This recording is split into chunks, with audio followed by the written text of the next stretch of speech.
কোথা থেকে শুরু করবেন? এটা আমার ছোটবেলা না, এটা আমার মায়ের ম্যারিড লাইফের থেকে আমি কিছুটা শোনা এবং কিছুটা নিজে দেখা, ওখান থেকেই শুরু করতে চাচ্ছি। জি প্লিজ। তো আমার বাবা আমার মাকে ভালোবেসে বিয়ে করে। আচ্ছা। সেটা হয়তো ওভাবে আনুষ্ঠানিক ভাবে হয়নি, বাট দুজন দুজনকে অনেক পছন্দ করে। বাবা অনেক সুন্দর ছিলেন, মা আবার ততটা সুন্দর ছিলেন না। আর বাবাদের ফ্যামিলি ব্যাকগ্রাউন্ডের চাইতে মামুনির ফ্যামিলি ব্যাকগ্রাউন্ড একসময় ভালো ছিল, নানার অসুস্থতার জন্য সেটা বেশি একটা দিন ভালো থাকেনি। মানে প্রচুর পরিমাণে খরচ হয়েছে ওনার অসুস্থতার পেছনে। ওনার অসুস্থতা, উনি প্যারালাইজড হয়ে যায়, দুটা পা হাত প্যারালাইজড হয়ে যায়। পরে উনি আবার কলকাতা আলিগড় বিশ্ববিদ্যালয় থেকে গ্রাজুয়েশন কমপ্লিট করেছেন। তো উনি টিচিং প্রফেশনে চলে যান, বাসায় টিউশনি করতেন, করে ছেলে মেয়েদেরকে যতটুকু পড়ানো যায় উনি চেষ্টা করেছেন, লেভেল পর্যন্ত ট্রাই করেছেন। তারপরে তো বাবা পছন্দ করলো মাকে, একই এলাকার, যেহেতু ত্রিভুজাকৃতি আমাদের বাসা, মানে বাড়ি, এক কর্নারে দাদু বাড়ি, আরেক কর্নারে হচ্ছে এখন আমাদের বাসা, আরেক কর্নার হচ্ছে আমার নানার বাড়ি। আচ্ছা আচ্ছা। একই গ্রাম, একই এলাকায়। তারপর বিয়ে করে। বাবা আব্বু যেটা মামুনিকে খুব ভালোবাসতো, যেটা শোনা, আমার শোনা এই লাইফে আমার শোনা, ওটা মানে ওই পার্টটা ছিল বেস্ট। আচ্ছা আচ্ছা। মানে আপনি এই যে শুনেছেন, এটা কার কাছ থেকে শুনেছেন? এটা আমার মায়ের কাছ থেকে শোনা, কিছুটা আমার নানুর কাছ থেকে শোনা, কিছুটা আব্বু মাঝে মাঝে রাগ করে যখন একটু একটু বলতো। সামারিটা আসলে এরকমই দাঁড়ায়। আচ্ছা, দুজন দুজনকে প্রচন্ড রকম চাইতেন। প্রচন্ড ভালোবাসতো। কতদিনের সম্পর্ক ছিল এটা? প্রেমের সম্পর্ক? আপনার জানা থাকে? মামুনি যখন অ্যাকচুয়ালি ওটাকে মামুনির তরফ থেকে আসলে প্রেম বলা যাবে না, কারণ সে তখন এটা একটু কমই বুঝতো। আব্বু এটাকে প্রেম হিসেবে চালিয়ে নেয় যে এটা প্রেমই ছিল। কিন্তু মামুনি আব্বুকে দেখলে দরজার চিপা দিয়ে লুকায় থাকতো, অথবা খাটের নিচে লুকায় থাকতো। বয়সে কি অনেক বেশি মানে পার্থক্য ছিল বয়স? আব্বু তখন ডিগ্রিতে পড়তো আর মামুনি 7-8 সম্ভবত এরকমই ছিল। বিয়েটাও কি ওইরকম 7-8 থাকা? না, মামুনি যখন ক্লাস 10 পড়ে তখন ওনাদের বিয়ে হয়। বিয়ের পরপরই এসএসসি। সালটা মনে আছে কত সালের দিকে? না, আমার আমি সাল অনেক কিছু মনে। ওটা আমারও সমস্যা, ইতিহাসে আমি যখন পড়তাম আমি একদমই সাল মুখস্থ রাখতে পারতাম না। পলাশীর যুদ্ধ কত সালে হয়েছিল আমাকে জিজ্ঞেস করলে আমি পারবো না। আমার জন্ম সালটা জিজ্ঞেস করলেও আমার অনেক সময় ভুল হয়ে যায়, ওটা কোনো ব্যাপার না। আচ্ছা, অনেক কিছু আমার মনে থাকে না। যাই হোক, এরকম মানে সুন্দর সুন্দর ছোট ছোট ঘটনার পর যাক ওদের বিয়েটা হয়। নানু রাজি থাকে, দাদু বাড়ির টোটালি তখন কেউ রাজি থাকে না। আব্বু প্রপোজ করে, মানে সবাইকে বলে আমি ওকেই বিয়ে করব। আচ্ছা আচ্ছা। যে যাই বলুক ওকেই বিয়ে করব। আবার ওদের যেটা ছিল, সবাই একটু বেশি মেজাজি ছিল। আমার দাদু, মানে আমাদের ফ্যামিলির যে একটা কমই ছিল, সবাই প্রচন্ড মেজাজি, মানে দাদু বাড়ির লোকজন। কেউ কাউকে নিচে মনে করতে পারবে না, সবাই উপরে থাকতে চায়, দেখা গেছে নিচে আর কেউ থাকতে চায় না। আচ্ছা, মানে বিষয়টা এরকম। এবং শেষ পর্যন্ত দেখা গেল সবাই উপরে থাকতে, কেউ উপরে নেই, সবাই নিচেই পড়ে গেছে। সবাই নিচেই পড়ে আছে। আচ্ছা, বিষয়টা এক্স্যাক্টলি এরকমই। তারপর বিয়ে হলো, নানুর বাড়িতেই সম্ভবত বিয়েটা হয়, 2-1 থাকে এরকম। যাক, অনেক কাঠ ঘর পোহানোর পর আব্বু টোটালি বাড়িতে স্ট্রাগল করে যে না, মামুনিকে এই বাড়িতে আনতেই হবে। মামুনি এসএসসি পাশ করে, ইন্টারমিডিয়েটে ভর্তি হয়। ইন দ্য মিন টাইম মামুনির একটা চাকরি হয়, গভর্নমেন্ট জব। আব্বু অবশ্য ওখানে অনেক হেল্প করেছে আপনার মায়ের চাকরির জন্য। হ্যাঁ, চাকরির জন্য, পড়াশোনার ক্ষেত্রে। মামুনি অ্যাকচুয়ালি মানে ওনার ম্যাচুরিটি অনেক পরে আসছে, মানে জীবনের কঠিন সময়গুলি তো উনি অ্যাকচুয়ালি ম্যাচিউর হয়েছেন। কঠিন সময় নিয়ে ওনার ম্যাচিউর হওয়াটা শুরু। তখনও মামনি যখন এই যে আপনার জব করতো, তখনও খুব ছেলে মানুষই করতো। আব্বু ওগুলিকে খুব প্রশ্রয় দিত, বলতো ওর ছেলে মানুষই দেখার জন্যই আমি অনেক কিছু করি বা করতাম। এরকম খুব মানে খুব বেশি ভালোবাসতো আসলে। দাদু বাড়িতে নিয়ে আসেন, নিয়ে আসার পরে সেখান থেকে আসলে সমস্যাটা শুরু। দাদুর ফ্যামিলির কেউ রাজি থাকে না। তারপর দাদু ছোট ছোট কথাবার্তায় খুব বেশি ঝামেলা করতো। যেমন সে সারাক্ষণ অফিসে থেকে আসতো, সকালবেলা দেখা গেছে না খেয়ে চলে গেছে, সব কাজ করে গ্রামের বাড়িতে যা হয় সব কাজ করে আপনার অফিসে চলে গেছে। অফিস থেকে বিকেল বেলা এত বিকেল আসতো, আসার পরে দেখা গেছে যে ভাত থাকতো না, তরকারি থাকতো না। ভাত যদি একটু থাকতো বলতো তুমি কি ভাত খাবা না খেয়ে আসছো, মানে এরকম টাইপের কলকাতা স্টাইল কথা বলতো। তারপর এরকম অনেক কিছু। তার কাজের প্রেশার ছিল প্রচন্ড, যদিও তখনও কাজের লোক ছিল, একটা ছেলে ছিল, তারপরে প্রচুর কাজের প্রেশার ছিল। সে কাজ করতো, তার কাজে কোনো ছিল না। আমার দাদা আমার মামুনিকে আবার খুব পছন্দ করতো। যখন দাদু এমন করতো, দাদা বলতো তোর ওর সাথে এমন করিস না রে, এটা ঠিক না। ও আসলে বাচ্চা মানুষ, ও হয়তোবা সইতেও মানে বেশি সইতে পারবে না। তারপর চাচারা মানে দাদু ফুসলাতো খালি, কাজ করতো না, কাজ করতো তারপর বলতো কাজ করতো। বিভিন্ন ছোট ছোট সাংসারিক যে বিষয়গুলি, এগুলি নিয়ে খুব বেশি টর্চার করতো, বিভিন্ন ধরনের টর্চার করতো। আব্বুকে বলতো, আব্বু কানে নিত না। আবার অনেক সময় মাকে দেখানোর জন্য বলতো এই তুমি এটা কেন করলাম, আজ এটা বলছি সেটা। আবার পিছনে বুঝাতো তুমি কিন্তু কিছু মনে করো না, আমি আসলে মাকে হার্ট করতে চাইনি। এটা হয়তো ওনার রং ছিল, আর তবুও মাকে একটা সান্ত্বনা দিত, তার সান্ত্বনার একটা ভাষা ছিল। এভাবেই চললো মামুনি। আমার ভাই, মানে কোন সালে কি ভাই প্লিজ জিজ্ঞেস করবেন না। ঠিক আছে, আমি সাল ব্যাপারটা একেবারেই ভুলে গেলাম, এবং আমি যদি জিজ্ঞেস করি আপনাকে, আপনি ইচ্ছে করলে এটা অ্যাভয়েড করতে পারবেন, কোনো সমস্যা নেই। হ্যাঁ, আমি মিথ্যা বলতে চাচ্ছি না যে এই সালে হয়েছে। না ঠিক আছে, প্লিজ। সেটাই। আমার ভাইয়া মানে প্রেগনেন্ট হয়, মানে আপনারা এটা বেশ কিছু বছর পর। আপনারা কয় ভাই বোন? আমরা 2 ভাই 1 বোন ছিলাম। তো আমার মাঝখানের ভাইটা মারা যায়, তার বয়স যখন 1-1.5 বছর। আপনি যে ভাইটার কথা বলছেন সেটা প্রথম ভাই? হ্যাঁ, এটা এখনো আল্লাহর রহমতে এখনো জীবিত আছেন। হ্যাঁ। তারপর সে হয় এমন হয় যে কেন জানি, মানে আমি আর আমার ভাইয়া, পিচ্চিটা তো মারা যায়, কিন্তু আমি আর আমার ভাইয়া কেন জানি ওদের কেমন জানি ছিলাম। যেমন ভাইয়া হওয়ার পরে ভাইয়াকে কেমন টলার করতে পারতো না। মানে সমস্যা হচ্ছে, এটা হচ্ছে আমার মায়ের সন্তান, এটা হচ্ছে মেন সমস্যা। যে আমার ভাইয়ের নাম লেনিন, আমার মায়ের নাম আয়েশা। মানে ওনার সমস্যা ছিল আয়েশার সন্তান হচ্ছে লেনিন, দ্যাটস ওয়াই এটা পাপ।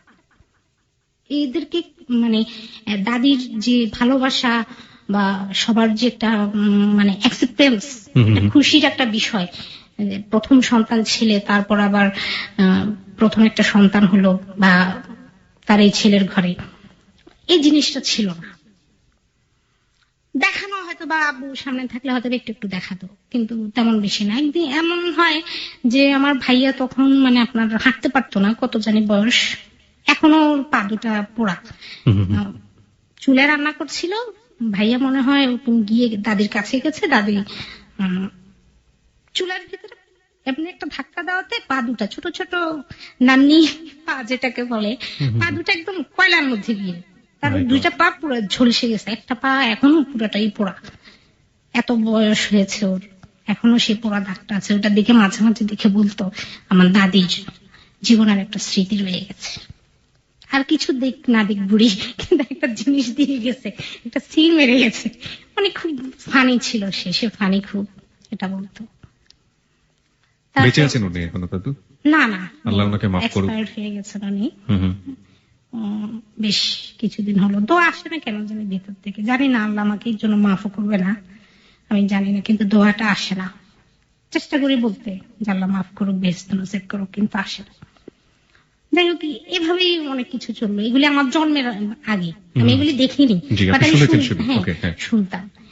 ভাইয়া ছোটবেলা থেকে প্রচন্ড দুষ্ট ছিল, এভাবেই বেড়ে ওঠা। তারপরে আমি হই বরকল, সম্ভবত একটু একটু মনে আছে।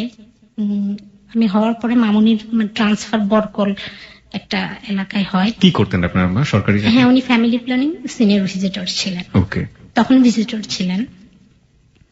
তারপর বরকলে চলে যায়। আমি খুব ছোট হই, মানে 7 মাসে সম্ভবত হয়ে যায়। তো এত ছোট ছিলাম যে আমাকে ঝুড়ির ভিতরে চারপাশে আপনার তুলা দিয়ে রাখা হতো। এত ছোট, অনেকেই বলতো তা মানে তাপসী এত ছোট, তবু এত ছোটকে দেখাই যায় না। যখন আমি হাঁটতাম মানে প্লাস্টিকের কিছু আগের পুতুল ছিল না 10-15 টাকার এরকম, বাচ্চাদের হাতে একটা পুতুল বাচ্চা থাকতো, ঠিক ওরকম সাইজের ছিল। আচ্ছা, আমি যে এত একটু 5 ফুট আমি কখনো ভাবিনি। তারপর যাই হোক, এভাবেই মনে হয় ওই সময়গুলি গোল্ডেন একটা টাইম ছিল আমার মায়ের লাইফে। না হলে এই ছোট ছোট বিষয়গুলি আমাকে নিয়ে বলতো না। আমার মা, আমার বাবা এবং আমার ছোট চাচা দেখতে প্রায় সেম। আমি ভুলে ছোটবেলায় চাচাকে দেখলে আব্বু বলে চলে যেতাম। আচ্ছা আচ্ছা, এরকম অনেক ছোট ছোট কাহিনী বলতো। তারপর যেটা মানে একটা জিনিস শেয়ার করতে চাই, এটা আমাকে খুব নাড়া দেয়, এখনো নাড়া দেয়, যে মানুষের একই মানুষ এই দুইটা জিনিস কিভাবে করে। যেমন মামুনি যদি গোসল করত, আব্বু তার সেই মানে গভর্নমেন্ট যে কোয়ার্টার গুলি থাকে, ওটা তো সবসময় গভর্নমেন্ট কোয়ার্টারে ছিল, বড় একটা স্ল্যাব বলে সম্ভবত, বা যাই হোক পানি রাখার, জমায় রাখার একটা বড় থাকে, ওটা আব্বু ওটাকে বাথটবের মতোই ইয়ে করলো মামুনির জন্য, এখানে আয়সা গোসল করবে। এটা সে তার ওই গোসলের জন্য মানে মামুনি যেটা বলতো যে তোর বাবা এত ভালোবাসতো আমাকে, আমি গোসল করবো সেজন্য সে পানির মধ্যে গোলাপের পাপড়ি, গোলাপ জল, চন্দন, অনেক কিছু অ্যারেঞ্জ করে রাখতো, যেটা আমি আমার স্বপ্নের চারপাশেও কখনো ভাবিনি যে আমার লাইফে এত সুখ আসবে কি করে, একটা লোক আমাকে এত ভালোবাসে কি করে। আমি কখনো বুঝতে পারিনি যে আমার লাইফে এত ভালোবাসা আসবে। আমার ম্যাচিউর তোর বাবার হাতে হয়েছে, আমি ম্যাচিউরিটি তোর বাবার হাতে হয়েছে। আমি এত ছোটবেলায় মানে মানে এসএসসি হয়তো বা অনেক মেয়ে ম্যাচিউর হয়ে যায়, বাট আমি যখন এসএসসি ছিলাম তখনও আমার চাল চলন ছিল একটু অন্য টাইপের, দৌড়াদৌড়ি। এই সে তোর ভাইয়া যখন আমার পেটে ছিল তখনও আমি দেখা গেছে যে দৌড়াদৌড়ি, মানে আমি বুঝতে পারতাম না যে আমার ভিতরে আরেকজনের অস্তিত্ব আছে। তোর বাবা আমাকে এগুলি বুঝাতো, মানে তাদের ভালোবাসার ধরনটা ছিল ঠিক এরকম। তারপর খুব যত্ন করতো। সিলেটে এটা কি আগেই ছিল কিনা আমার মামনি আসলে বুঝতে পারেনি এই সমস্যাগুলি কি বাবার আগে থাকার পসিবিলিটি নাই, কারণ ওরা যেখানে বাবার আব্বুর আবার একটা বৈশিষ্ট্য ছিল, যদি আব্বুর কোথাও মানে ট্রান্সফার হয়ে যায় সাথে সাথে তার বউ যেভাবে ম্যানেজ করে সে তাকেও ট্রান্সফার করে ওখানে, হ্যাঁ নিতেই হবে, নাহলে ততদিন সে ওখানে জয়েন করবে না, মানে ওই পোস্টিং এ অ্যাটেন্ড করবে না। এরকমই সিলেটের বিষয়টাও সেটাই হয়েছে। তখন আমি 1, 2, 3 কথা ভাই আমার মনে নেই, তবে ক্লাস 4 থেকে আমার মনে আছে, 4 এর কিছু কিছু ঘটনা আমার মনে আছে, যে ওখান থেকে বেসিক্যালি মানে ফ্যামিলির মধ্যে যে নোংরা বিভীষিকা বা ফ্যামিলির ভিতরে যে ডিজাস্টার হয়, সেটা ওখান থেকে আমার অ্যাকচুয়ালি মানে বুঝে ওঠা। ছোটবেলায় আমি দেখতাম, মানে কি দিয়ে শুরু তাও বলতে পারব না, কিন্তু আমার শুধু একটা কথা মনে আছে, বাবার হাতের দা, মাকে দৌড়াচ্ছে, মা জান বাঁচানোর জন্য সিঁড়ি থেকে দৌড়ে দৌড়ে নামছে। আমাদের ওখানে আবার সিলেটে দুজনের বাসা একসাথে নেওয়াতে ডুপ্লেক্স মানে বাসাটা ওরা পেয়েছে টিলার উপরে, অস্বাভাবিক সুন্দর একটা এরিয়া ছিল, বড় লেখা বা ছোট লেখা যাই হোক একটা এলাকা হবে, সরি অফিসার্স কোয়ার্টারে থাকতাম আমরা। তো সেখান থেকে যেটা এই সিনারিটা আমার মানে জল জল করছে, আব্বুর মানে মামুনির মুখে শোনা সেই ভালোবাসার মানে পুরুষ, তার কল্পনার পুরুষ, তার ভালোবাসার পুরুষের সেই চোখ রাগে লাল হয়ে আছে, মুখ দিয়ে স্ল্যাং ওয়ার্ড বের হচ্ছে বিভিন্ন ধরনের, তারপরে হাতে ধারালো একটা দা, তোকে আজকে আমি মেরেই ফেলবো তুই, মানে এই শব্দটা। মা দৌড়াচ্ছে, আমি পিছন দিয়ে দাঁড়ায় চিৎকার করে কাঁদছি, কারণ আমার আসলে ওইসব নিয়ে ছাড়া মনে আর কিছু করারও ছিল না। এটা খুব মনে আছে। তারপর আরো কিছু আস্তে আস্তে আরো কিছু নোংর অধ্যায়ের ভিতরে ঢুকে মানে বাবার মাধ্যমে পরিচিত হলাম, যখন যেটা আমার আসলে বোঝার কথা না, ওই ওয়ার্ল্ড সম্পর্কে আমার জানার কথা না, যে এই ধরনের মানুষের লাইফে বা এই ধরনের কোন একটা ওয়ার্ল্ড আছে আমার বোঝার কথা না। সেটা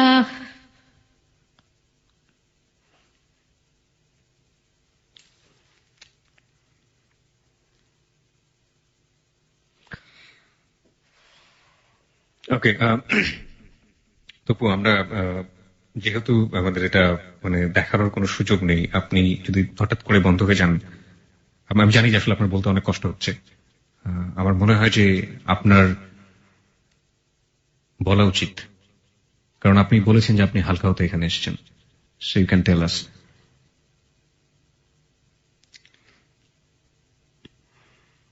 আপনি তখন ক্লাস 4-এ পড়েন, রাইট? আপনার আপনার আপনি যেসব স্মৃতি শুনছিলেন সেগুলো আসলে আপনার কি বলে আপনার মানে এই এখন যে তুই একটা কথা বলছি এগুলি আমার মনে আছে। মানে আমি নিজের চোখে দেখা। হ্যাঁ, এটা আমার নিজের চোখে দেখা। সাল কি, সময় কি, এগুলি আমি বলতে পারবো না, তবে ঘটনা আমার মনে আছে যে এই জিনিসটা এক্স্যাক্টলি তখন ঘটেছিল। আমাদের ঘরে কাজের মেয়ে থাকতো, দুজনেই জব করতো, সকালবেলা চলে যেত, মামুনি চা পারতো সকালে করতো, তারপর চলে যেত, আবার বিকেল আসতো। কাজের মেয়ে একটা না থাকলেই হয় না। তারপর কাজের মেয়ে থাকতো। কাজের মেয়েগুলির সাথে বাবা ফার্স্টলি মামুনি বুঝতে পারে যে তার অফিসের বিভিন্ন কর্মীরা থাকতো, যে কিভাবে যেন সে দেখতে পায়, বুঝতে পারে। এটা আমি দেখিনি, এটা আমি শুনেছি। ঝগড়াঝাটি হতো যখন তখন শুনতাম। ওদের সাথে ওনার অফিসের পাশে ছোট্ট একটা রুম, এটা সব মানে অফিসারদের পাশে একটা ছোট রুম থাকে, সেখানে একটা বেড থাকে, মানে রেস্ট নেওয়ার জন্য থাকে। সেখানে হয়তো বা একদিন মামুনি যাই হোক অফিস থেকে ওখানে যাওয়ার পরে ওনার মানে কোন এক মহিলার সাথে তাকে একটু অন্য অবস্থায় দেখতে পায়। ওখান থেকেই তার মানে এতদিন যা হতো, দা নিয়ে দৌড়াচ্ছে বা কি হচ্ছে, তারপর সে এটা এতটুকু পর্যন্ত যেতে চায় না। মামুনি ইচ্ছা করে যেন আমার হাজবেন্ড এমন করতে পারে, আমার বিলাভড এমন করতে পারে, বা আমি যাকে লাভ করি সে এমন করতে পারে। এটা সে কখনো নিজেকে নিতে চায়নি, বুঝতে চায়নি। কিন্তু এটা চোখে দেখার পরে এটা বোঝারও কিছু নেই, নেওয়ারও কিছু নেই। আসলে এটাই সত্য ছিল। উনি যে আপনার বাবাকে নিয়ে যেটা বললেন যে কাজের মেয়ের ব্যাপার, যেটা এটা চোখে দেখার ব্যাপার, মানে এটা কি উনি? হ্যাঁ, আমি বলছি এটার স্টার্টিংটা এই জন্য ক্লিয়ার করলাম, যেটা মামুনির এটা ফার্স্ট দেখা।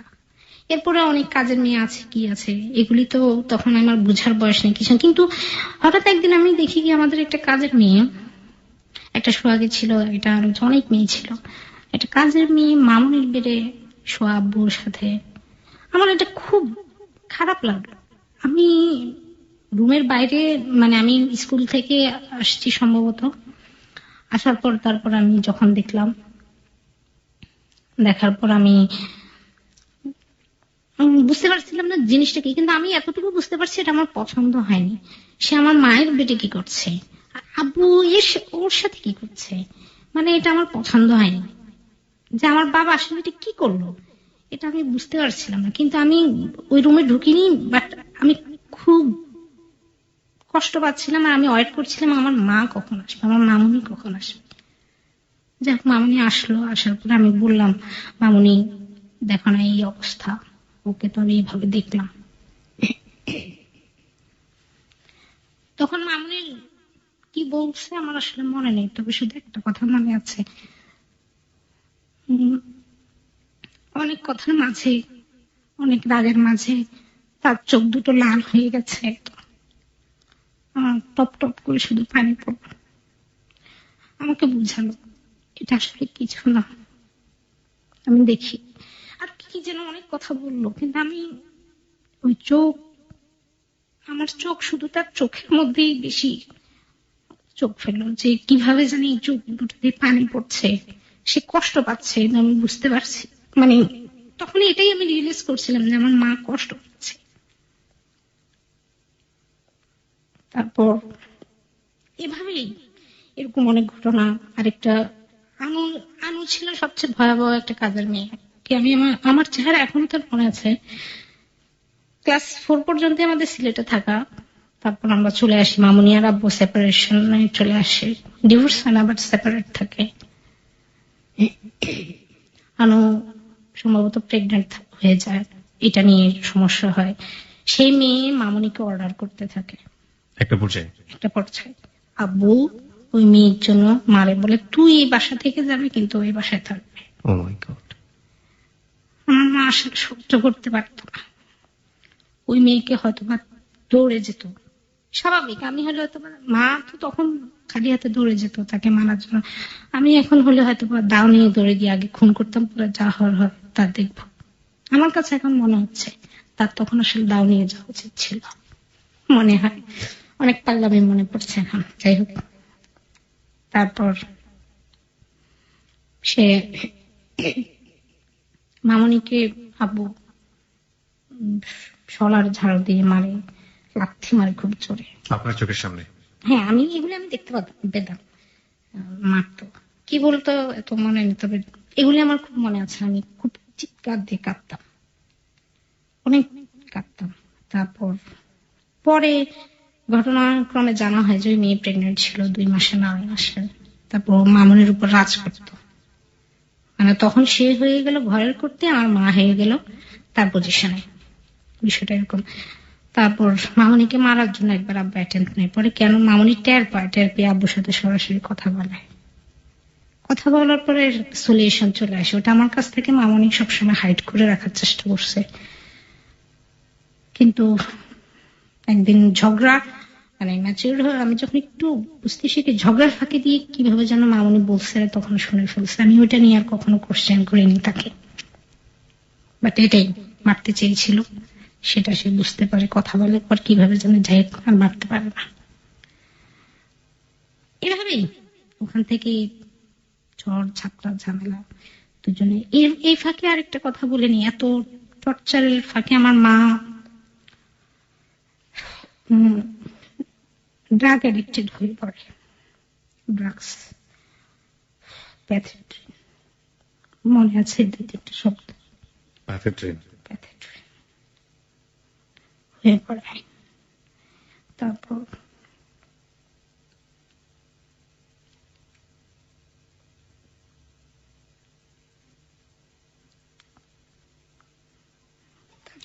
If you wanna, আপনি যদি শাউট করে ক্রাই করতে চান, I don't have any problem. This is your home. You can. তারপর দুজন সেপারেশনে চলে আসে। আমাকে এই ঝামেলা দেখে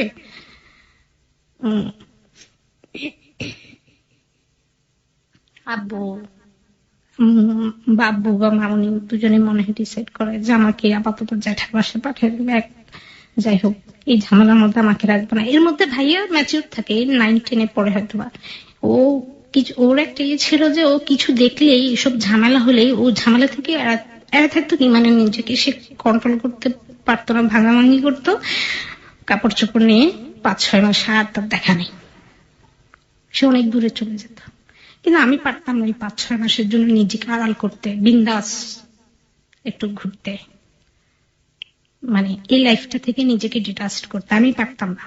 আমি ওখানে বসে বসে দেখতাম, আমাকে হজম করতেই হবে, মেনে নিলে না, না নিলে নাই, ইউ হ্যাভ নো চয়েস, কোন অপশন থাকবে না, আমাকে থাকতেই হতো। যাই হোক, আমাকে বরিশালে পাঠিয়ে দিয়ে জ্যাঠার বাসায়, সেখানে আরেক সমস্যা। সেপারেশনটার ব্যাপারে একটু জানতে চাই। সেপারেশন বলতে নট ডিভোর্স, মানে দুজন মিউচুয়ালি দুজনের কাছ থেকে আলাদা হয়ে গেল। আলাদা হয়েছে। আপনার মা কোথায় গেলেন তখন? আপনার মা তখন কোথায় গেলেন সেপারেশন? তখন এই যে ওনার পোস্টিংটা উনি আমাদের ওইদিকে দত্তপাড়া, সম্ভবত একটা, কোন জেলা এটা? লক্ষ্মীপুরি দত্তপাড়া কোথাও একটা পোস্টিং। আচ্ছা, হ্যাঁ আছে এটা ওখানে। আর আপনার বাবা তার নিজের বাড়িতেই থাকেন? হ্যাঁ, আব্বু সবকিছু নিয়ে চলে আসে ওখানে। ওনার পোস্টিংটা উনি কাছে ধারে কোথায় যেন করে, মানে ওটা করে ফেলে উনি। যাই হোক, দুজনেরই একই এলাকায় থাকতে হবে, বাসায় রুটটাই হচ্ছে এলাকায়, ঠিক আছে, বাট আলাদা ভাবে চলে আসে, ঠিক আছে। দেখা হতো, কথা বলতো। এই জন্য মামনি পরে কিভাবে যেন দত্তপাড়ায় ট্রান্সফার করে, সেখানে সরকারি কোয়ার্টার থাকে, ওখানে চলে যায়। ওখানে বেশি দিন থাকিনি, পরে চলে আসে। লাস্ট 10 ইয়ার্স আমার মা সই একটা এলাকা থাকে।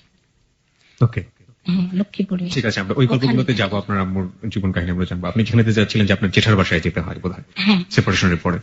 তারপর ওখানে যাই, সেখানে ওরা মানে আমার জেঠা কাজিন থাকে, দুইটা ভাইয়া থাকে, একটা বউ আপু থাকে।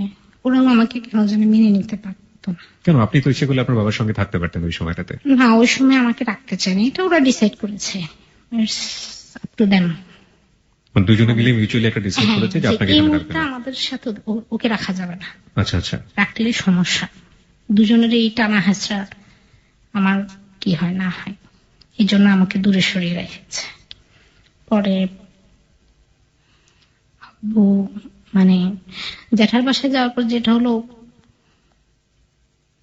খাওয়ার সমস্যা। আসলে আমার স্টেপ মামা কখনো কাজের মেয়েদের সাথে খাওয়ার সমস্যা করেনি, কিন্তু আমার সাথে কেন জানি বুঝলাম না, খাওয়া নিয়ে সমস্যাটা ম্যাক্সিমাম লোকই আমার সাথে করেছে।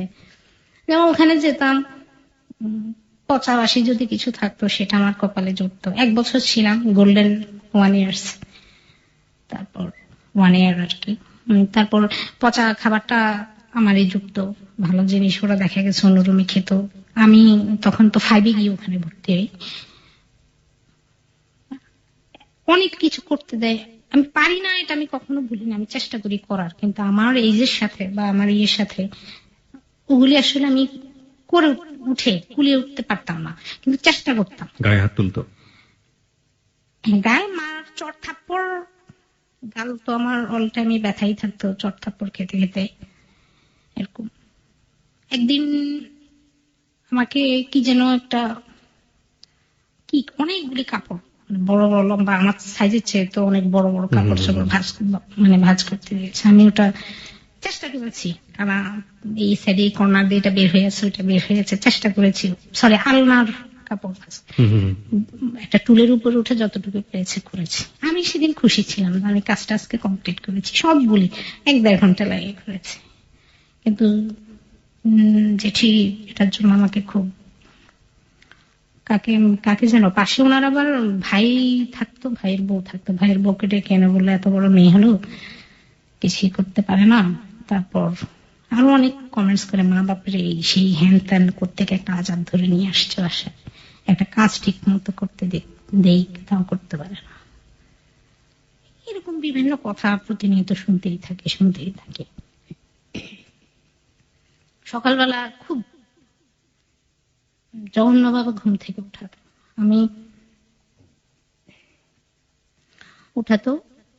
আমি হয়তোবা ঘুমটা ফুলফিল হতো না, আমি কি করতাম, ওদের ডাইনিং টেবিলে পড়তে বসতাম আমি, ওরা আরো অনেক পরে উঠবে আমি জানতাম, আমি ডাইনিং এর নিচে শুয়ে থাকতাম, ডাইনিং টেবিলের নিচে, শীত হোক যাই হোক ওটার নিচে শুয়ে থাকতাম। যদি কোনো সাউন্ড পাই, কেন জানি এমনটা হতো প্রায় সময় যে উঠার সাউন্ড পাচ্ছি, আমি ঘুমিয়ে আছি কিনা জানি না, তবে মনে হচ্ছে ঘুমিয়ে আছি বাট ঘুমে নাই, এরকম ওদের সাউন্ড পেতাম, আমি সাথে সাথে উঠে যেতাম। উঠে ভাবখানা পড়তে বসছে, আসলে পড়তে বসতাম, তখন ঝুঁকতাম খালি। এরকম অনেক সময় হয়েছে। এটা অবশ্য ওই পাটের কাছে কিছুই না, ছোট এই যে ভাইয়ারা অনেক চড় থাপ্পড় মারতো বিনা কারণে, কোনো কারণে যদি বলে এটা কর, আমি যদি বলতাম না ভাইয়া এটা এটা এখন না, একটু পরে করি, যেটি আরেকটা কাজ দিয়েছে বা কি একটা, ঠাস করে একটা গালের মধ্যে চড় পড়তো। আবার মাঝে মাঝে ওরা বাহিরে জানালা দিয়ে বিভিন্ন রকম কেমন শব্দ করতো, আমি খুব ভয়, আমি একলা এক রুমে আমাকে রাখতো, পড়ার সময় এক রুমে, আলাদা এক রুমে থাকলাম, কেমন যেন একটা শব্দ করতো, আমি খুব ভয় পেতাম।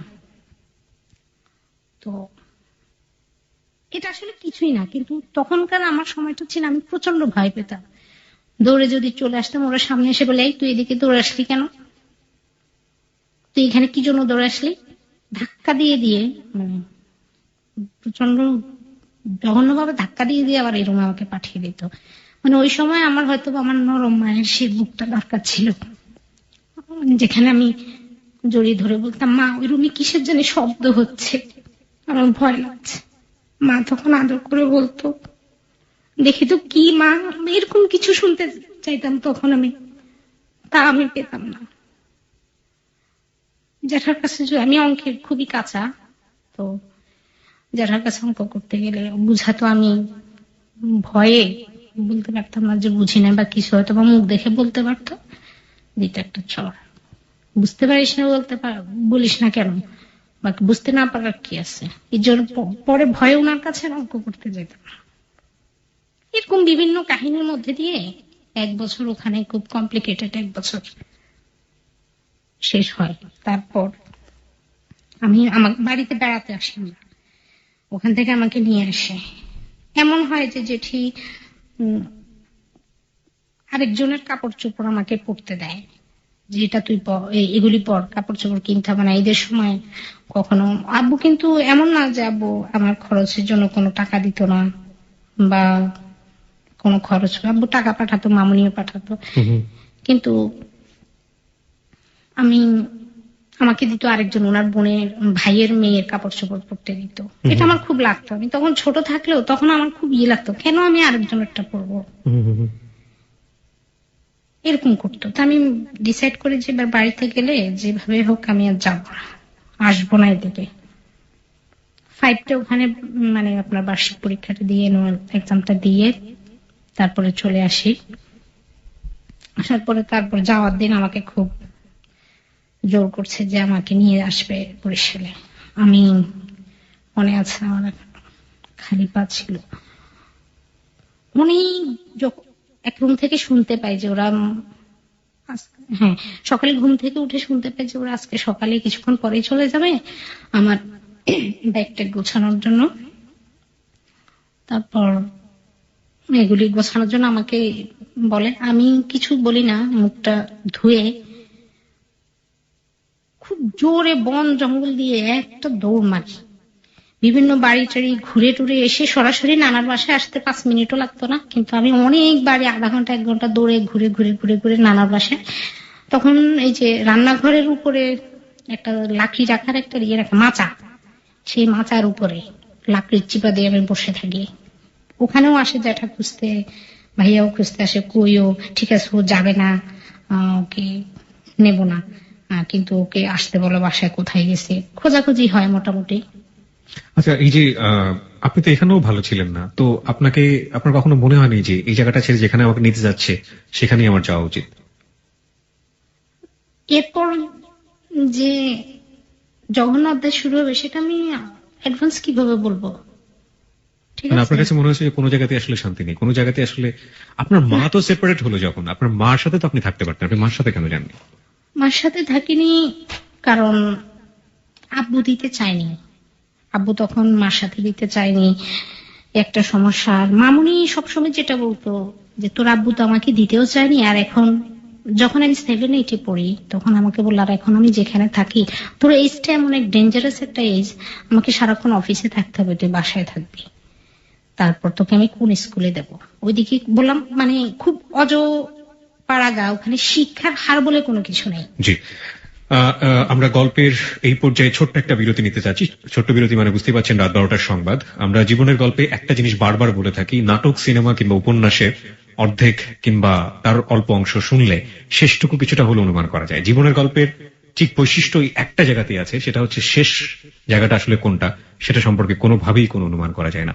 এটা গল্পের শুরু মাত্র, এবং আশা করছি একেবারে গল্পের শেষ পর্যন্ত আপনারা আমাদের সঙ্গে থাকবেন, পর্যন্ত অপেক্ষা করতে হবে, এবং শেষের 2 মিনিটও পুরো গল্পের চরিত্রটাই বদলে দিতে পারে। এরকম অনেক গল্প আপনাদের সামনে আমরা হাজির করেছি, সবই জীবন ঘটিত গল্প, জীবনের যেসব ঘটনা ঘটে যায় সেগুলো নিয়ে গল্প, এবং যে জন্য আমরা বলে থাকি জীবনের গল্প।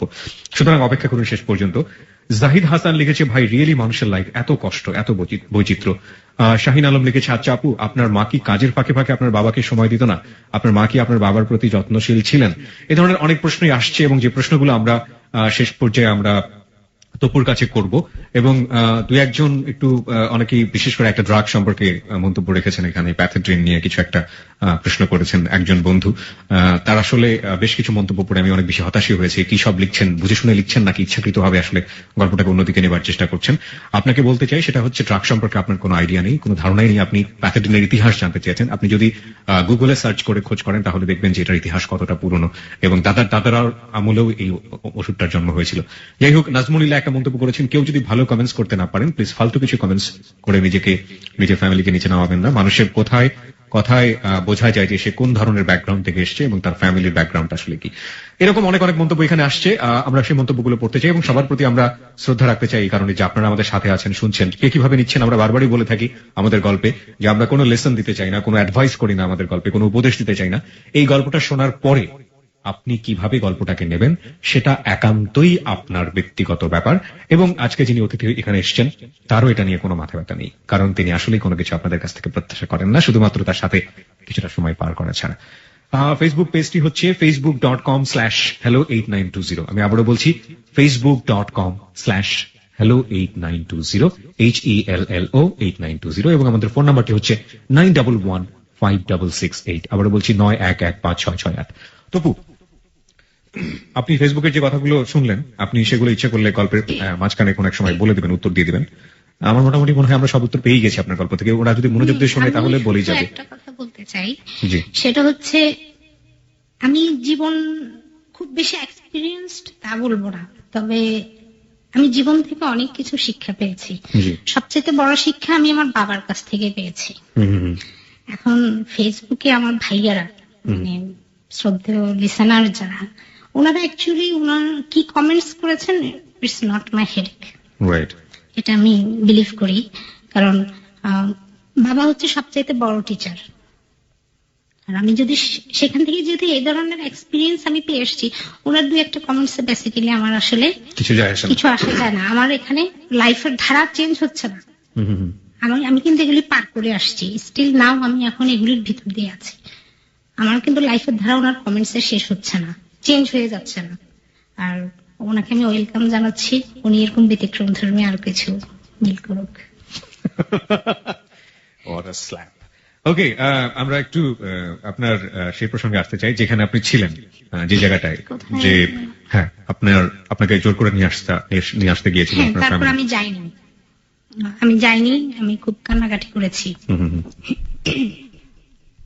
আমি অনেক কান্নাকাটি করেছি, আব্বুকে খুব জোরে বলেছি, অনেক জোরে চিৎকার দিয়ে বলেছি আমি যাব না, আমার ওখানে অনেক কষ্ট হয়। ওদের সামনেই বলেছি। তখন বলো কি কষ্ট হয় ভাই, তোকে কি করে, মানে আব্বু জানতো না বেসিক্যালি কথাগুলি। মামুনি তো তখন ওই যে দূরে পোস্টিং ওখানে, তো এই বিষয়গুলি উনি তখনও জানতে পারেনি, কিন্তু আমি এসেছি এটা জানা। হ্যাঁ না, উনি আমার সাথে দেখা করেছেন, কথা বলেছেন। অ্যাকচুয়ালি অনেক আগের কথা তো, 5 কমপ্লিট করে 6-এ আমার অনেক কিছু এখন এখানে অ্যাভয়েড হয়ে যাচ্ছে।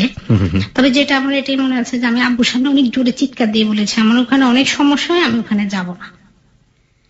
তো যেটা তখনই বললো, তুমি ব্যাপটিস্ট মিশন গার্লস হাই স্কুলে পড়ার একটা সুযোগ পেয়েছ, সেখানে তুমি ভালো রেজাল্ট করেছো, আমার 5 রেজাল্টটা খুব ভালো হয়, তো 6 থেকে তুমি যদি ওখানে ক্যারি অন করো তোমার লাইফ চেঞ্জ হয়ে যাবে। এই কথাটা উনি অবশ্য বলার পরে তখন তো আমি এত কিছু জানতে চাইনি। আমি ওখানে 24 ঘন্টার মধ্যে স্কুলে কয়েক ঘন্টা থাকি, কিন্তু আর বাকি সময় এখানে আমাকে ওদের সাথে স্পেন্ড করতে হয়। তো ওই সময়টা আমার খুব খারাপ কাটতো, আমি শুধু এতটুকু জানতাম। তা আব্বুকে বলার পরে আব্বুকে আমি বলি কি সমস্যা তোমার, তখন আব্বু অবশ্য একটা জিনিস, আচ্ছা যাই হোক আরেকটা বলে ফেলছি। তো বলার পরে আব্বু বললো কি সমস্যা, তো আমি বলি যে আমার ওখানে খাওয়ার সমস্যা, আমার কাপড় চোপড়, আমাকে আরেকজনের কাপড় চোপড় করতে দেয়, যেটা আমি কখনো অ্যাকসেপ্ট করতে পারছি না, যে আমাকে কেন এগুলি করতে দিবে।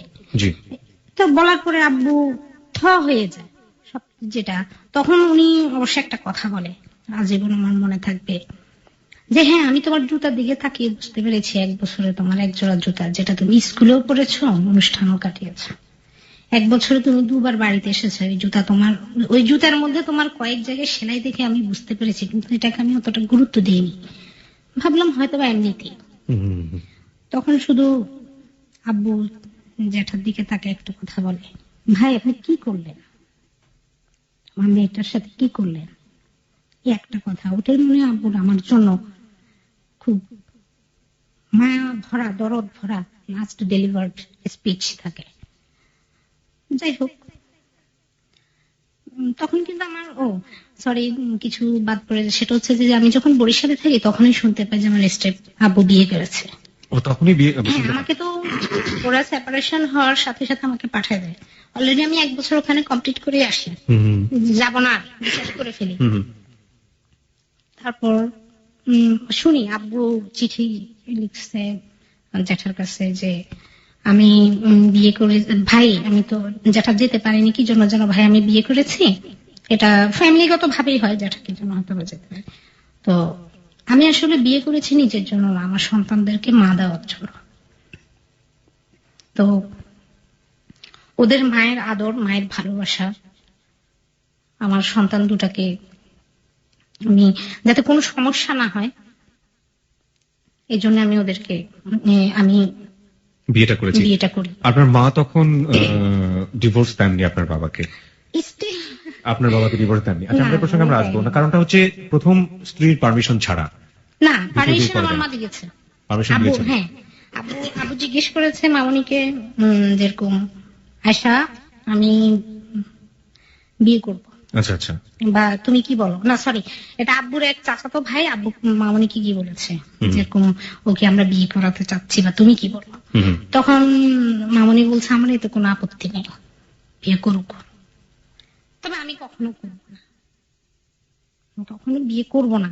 ও যদি বিয়ে করে সুখী হতে চায়, আমাকে দিয়ে যা হয়নি আমি হয়তোবা তাকে সেভাবে, আমি আমার মনের সমস্ত ভালোবাসা উজাড় করে দিই, যেহেতু তার এতটুকু ফিল আপ হয়নি, তাহলে সে আরেকটা বিয়ে করে যদি ওটা ফিল আপ করতে চায় তাহলে করুক, আমার কোনো আপত্তি নেই। তবে আমি একটা জিনিস এক্সপেক্ট করব, যেই আসুক না কেন আমি সেটাই চাইবো যে সে যেন আমার সন্তান দুটাকে একটু দেখে, আর কিছু যেন না হয়। তো এখানে বিয়ের কথাবার্তা চলা অবস্থায় এটা আমি পরে শুনেছি যে আমার এই আম্মুর মামা, উনি এখন আমেরিকায় থাকেন, উনি মামুনির কাছে এসেছিলেন, বললো যে আপা আপনার কাছে, না যাই হোক কি যেন বললো, যে একটা কিছু জিনিস জানতে চাচ্ছি, সেটা হচ্ছে যে এই বিয়েতে আপনার কি মত আছে কিনা, কারণ আমি আমার ভাগ্নিকে এরকম জায়গায় বিয়ে দিতে চাই না যেখানে তার মত থাকবে না। ওরাও এডুকেটেড ফ্যামিলি, আমার স্টেপ মম বিএসসি বিএড, উনি একটা স্কুলের মিস্ট্রেস। তো বললো যে এরকম কোথাও তাকে বিয়ে দিতে চাচ্ছি না যেখানে কোনো সমস্যা থেকে যায়। তখন ওটা বললো যে এরকম যে না আমার কোনো সমস্যা নেই, তবে আমার একটা দাবি থাকবে, একটা আবদার থাকবে, যা হিসেবে দেখেন আমার সন্তান দুটোকে দেখার জন্য। আমি বিভিন্ন পারিপার্শ্বিকতার জন্য ওদেরকে দেখতে, আমি নিজে একা থাকি, ওদেরকে আমি হয়তো বা সিকিউরিটি দিতে পারবো না, বা আমি খুব চেয়েছি, অনেক চেয়েছে যাতে আমাদেরকে রাখতে পারে, কিন্তু সেটা সম্ভব হয়নি আব্বুর জন্য বিভিন্ন ভাবে। আর আব্বুদের একটু ওরা একটু প্রভাবশালী, মোটামুটি বলতে যায় প্রভাবশালী, মানে নেগেটিভ প্রভাবশালী আর কি, অনেক কিছু করাতে পারে, উগ্র ধরনের। আমরা ওই প্রসঙ্গে আসতে চাই। আপনার মার একটা পারমিশন ছিল আমরা বুঝতে পারলাম, এবং আপনাকে কি শেষ পর্যন্ত নিয়ে আসলো? আমি তো ওদের মানে ওই যে বরিশালে যাইনি, হ্যাঁ, এরপর আমি ওদের সাথেই আছি। তো স্টেপ মামা তখন ওখান থেকেই, তারপরে যাক ওনার সাথে সময়গুলি শুরু করলাম। কিছুদিন ভালোই ছিলেন, আমি মানে মামুনির সাথে তো আমার মামুনি এসে আমাকে দেখে যেত, তারপর মামার বাসায় আসলে তখন আমি চলে যেতাম, রাত্রে থাকতাম, তারপরে একসাথে জড়া ধরে থাকতাম, খুব বুকের মধ্যে মাথা দিয়ে রাখতাম, আর ঢং যত রকম করা যায় মায়ের সাথে, জমানো ঢংগুলি সব তখন করতাম, আবদারের শেষ নাই, সবকিছু করতাম, আর চলে যেত। তবু আমি আবার সবসময় আমাকে বলতো, আমি শুধু এটা বলতাম, তুমি আমার মামুনি, ওকে ওকে আমি কি ডাকবো, ওকে আমি কিভাবে ডাকবো। প্রথম 2 দিন আমি না কিছু ডাকতে পারিনি, হাসতাম, গাছে কেমন আছে বা কি, এটা প্রথম দিন জিজ্ঞেস করার পর এরপর আমি যেন কিছু ডাকতে পারতাম না, কি ডাকবো, হুট করে দেখা হয়ে গেল, ডাকার তো কিছু নেই, বা কি পারবো না। পরে আমার মা আমাকে দিয়ে আম্মু ডাকটা স্টার্ট করায়, দেখো এখন থেকে সে তোমার আম্মু, তুমি আমাকে মামুনি ডাকো, ইটস ওকে, কিন্তু তুমি ওনাকে আম্মু বলে ডাকবা। যে ওনার কাছ থেকে আমি এই জিনিসটা পাই, যে আমি এরপর থেকে ওনাকে আম্মু ডাকি। প্রথম কিছুদিন একটু ইয়ে লাগতো, পরে আম্মু আম্মু বলতে বলতে এমন ভাবে যে কিছু হলে আম্মু ডাকতাম। আপনার ভাইয়া কি ডাকতো? হ্যাঁ, ভাইয়া খুব পরে আম্মু ডাকে, অনেক পরে, হ্যাঁ অনেক পরে, একটু কথা কম বলতো, কাছে কম না বলতাম না, সে কয়েকদিন পর পরে একটা ব্যাগ এন্ড ব্যাগেজ নিয়ে কোথাও হারিয়ে যেত, হ্যাঁ চলে কোথায় যেত কি যেত, হয়তো বা গল্প করতো, ট্রলারে ছিল না এতদিন, কি যে অবস্থা হয়ে আসতো, কোথায় ছিল, চিটাগাং কোন আড়তের ওখানে ছিল এতদিন, মানে এইভাবে সে তার জীবনের মূল্যবান সময়গুলো। ফ্যামিলির মধ্যে বাবা মার মধ্যে সমস্যা হলে সন্তানগুলো কতটা স্ট্রাগল করে বড় হয় তার একটা সচিত্র দেখতে পাচ্ছি। ও যদি কিছুটা স্ট্রং থাকতো, ও যদি কিছুটা হলো একটু ভূমিকা, কারণ তখন সে ক্লাস 10-এ পড়তো, বা আমি যদি 4-এ পড়ি তাহলে তো 10-এ না, ইন্টার। যাই হোক, ওর সাথে আমার 8 বছরের গ্যাপ। যাই হোক, মোটামুটি ম্যাচুর। ও যদি একটু স্ট্রং ভূমিকা রাখতো তাহলে হয়তোবা জীবনটা অন্যরকম হতো। আরেকটু আমার মা হয়তোবা এভাবে শেষ হয়ে যেত না, আরেকটু অন্যরকম হতে পারতো।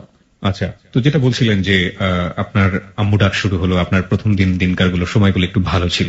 হ্যাঁ, সেটা হয়তো আপনার কি 1 মাসের মতো এরকম মোটামুটি ভালোই ছিল। তারপরে লাইফটা কেমন কমপ্লিকেটেড। তখন 6 তো আমি উনি আবার উনি যে স্কুলের টিচার, আমি সেই স্কুলে বাড়ির পাশেই ছিল, ওই স্কুলে আসা যাওয়া করতে ওনার সাথেই। মানে আপনার টিচার ছিলেন? হ্যাঁ, উনি আমার টিচার ছিলেন। উনি বায়োলজি নিতেন, কিন্তু কখনো মারতে পারেননি, ওই সুযোগটা দিইনি ওনাকে। যাই হোক, তো ওই স্কুলে আমি কখনো আগে চলে যেতাম। তো মানে 6 থেকে আমি মানে একটা জিনিস শুধু শুনতাম যে আমি অনেক বড় হয়ে গেছি। কিরকম? আমার এখন আসলে অনেক দায়িত্ব নেওয়া দরকার, আমার ঘরের সবকিছু সামলানো দরকার। এত বড় মেয়ে এখন কিছু করতে পারে না, সবকিছু নিয়ে এরকম এটসেট্রা এটসেট্রা সবকিছু নিয়ে কথা শুনতেছি। আমি হাঁটি, ওটাতে সমস্যা। আমি পড়ি, ওটাতে সমস্যা। আমি খাই, ওটাতে সমস্যা। এভরিথিং অ্যাকচুয়ালি প্রবলেম হয়ে দেখা দিয়েছে। অ্যাকসেপ্ট করতে অনেক কষ্ট। মানে আমি শুধু একটা জিনিস এখনো মাঝে মাঝে, এত বড় হয়েছে, বুড়ো হয়ে যাচ্ছে, তারপরে মাঝে মাঝে আল্লাহর কাছে জিজ্ঞেস করতাম, তখন থেকে জিজ্ঞেস করতাম, তুমি আসলে কি চাও? আমি যদি এই তোমার মানে পৃথিবীর এই স্পটে যদি না থাকতাম তাহলে কি কোনো তারতম্য ঘটতো? চাওটা কি? উত্তর তো পাই না, পাবো না জীবনও। এরকমই ঘটতো। মানে দেখা গেছে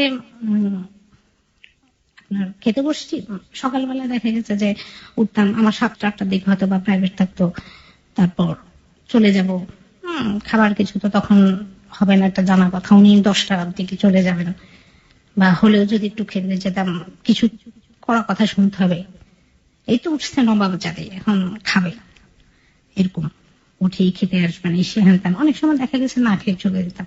আচ্ছা, আমার একটা জিনিস জানতে ইচ্ছে করছে, উনি স্কুলের শিক্ষিকা, রাইট? উনি বাচ্চাদেরকে শেখাবেন এবং ওনার ঘরে ওনার চরিত্রটা স্বাভাবিকভাবেই অন্য 8-10টা মহিলার মতো হবে না, এটাই আমরা আশা করতে পারি। তাহলে ওনার যে ব্যাপারটা দেখতে পাচ্ছি সৎ মার ক্ষেত্রে একদম সেম, কমন। মানে থিওরির সাথে বেসিক্যালি মানুষের মানে লাইফটা ম্যাচ করে না। আমরা যে থিওরিগুলি পড়ি না, ওটার সাথে মানুষের লাইফটা ম্যাচ করে না। থিওরির মতো যদি লাইফটা ম্যাচ করতো তাহলে লাইফটা অনেক ডেকোরেটেড হতো, যেটা ম্যাচ করে না, কখনই ম্যাচ করে না। তারপর 5টার দিকে আসতাম, হয়তোবা খেতে বসছি, খুব তুই খাস, আমার উপরে খাস, তোর উপর গজব পড়বে। ঠাস করে আমি, রাগ ছিল, কিছু বলতাম না, কিন্তু আস্তে ধাক্কা দিয়ে প্লেটটা সরাই দিয়ে উঠে বাইরে চলে যেতাম। বাইরে কোথায়? আমাদের পাশে বাগান ছিল, এখানে যেতাম, বা কোনো বান্ধবী ছিল ওদের ওখানে গিয়ে খেলতাম। বাইরে গিয়ে আমি অন্যরকম মানুষ। কি হয়েছে একটু আগে ওটা কেউ আর বলতে পারতো না, কারণ আমি বাইরে যাওয়ার পরে আমার সবকিছুই আপনার, আমি খেলার মধ্যে খুব ঢুকে যেতাম, দুষ্টামির মধ্যে ঢুকে যেতাম, খুব ডান পিটে ভাব করতাম, অনেক কিছু করতাম। এরকম প্রতিনিয়ত লেগেই থাকতো। আমি মাঝে মাঝে আমি ফার্স্ট সুইসাইডের অ্যাটেম্পট ক্লাস 8-এ থাকতে, ফার্স্ট সুইসাইড অ্যাটেম্পট আমি নিই। তখন এর মধ্যে আমাদের লেটেস্ট বুয়ার আসতে আব্বু আবার রামগতি থেকে বিভিন্ন বুয়া কাজের মেয়ে নিয়ে আসতে এসে। আচ্ছা, তখনও কি ওনার চরিত্রের এই ব্যাপারটা ছিল? আগে যেরকম ওপেন কিছুটা ছিল, এরপরে এটা একটু মানে সিক্রেট হয়ে, মানে একটু ভিতরে ভিতরে হয়ে যায়। কিন্তু এটা আম্মুর সাথে আমার রিসেন্ট কিছুদিন আগে কথা হয়, তখন বলে আমি কিন্তু বুঝতে পারি। এখন আমার একটা বোন আছে, তো তারও বুঝতে পারি, কিন্তু কি করবো বলো, এত বয়স হয়ে গেছে, এখন আমার আসলে কিছু করার নেই। বলে রাখি, এখন আমার আম্মুর সাথে আমার ভালো সম্পর্ক।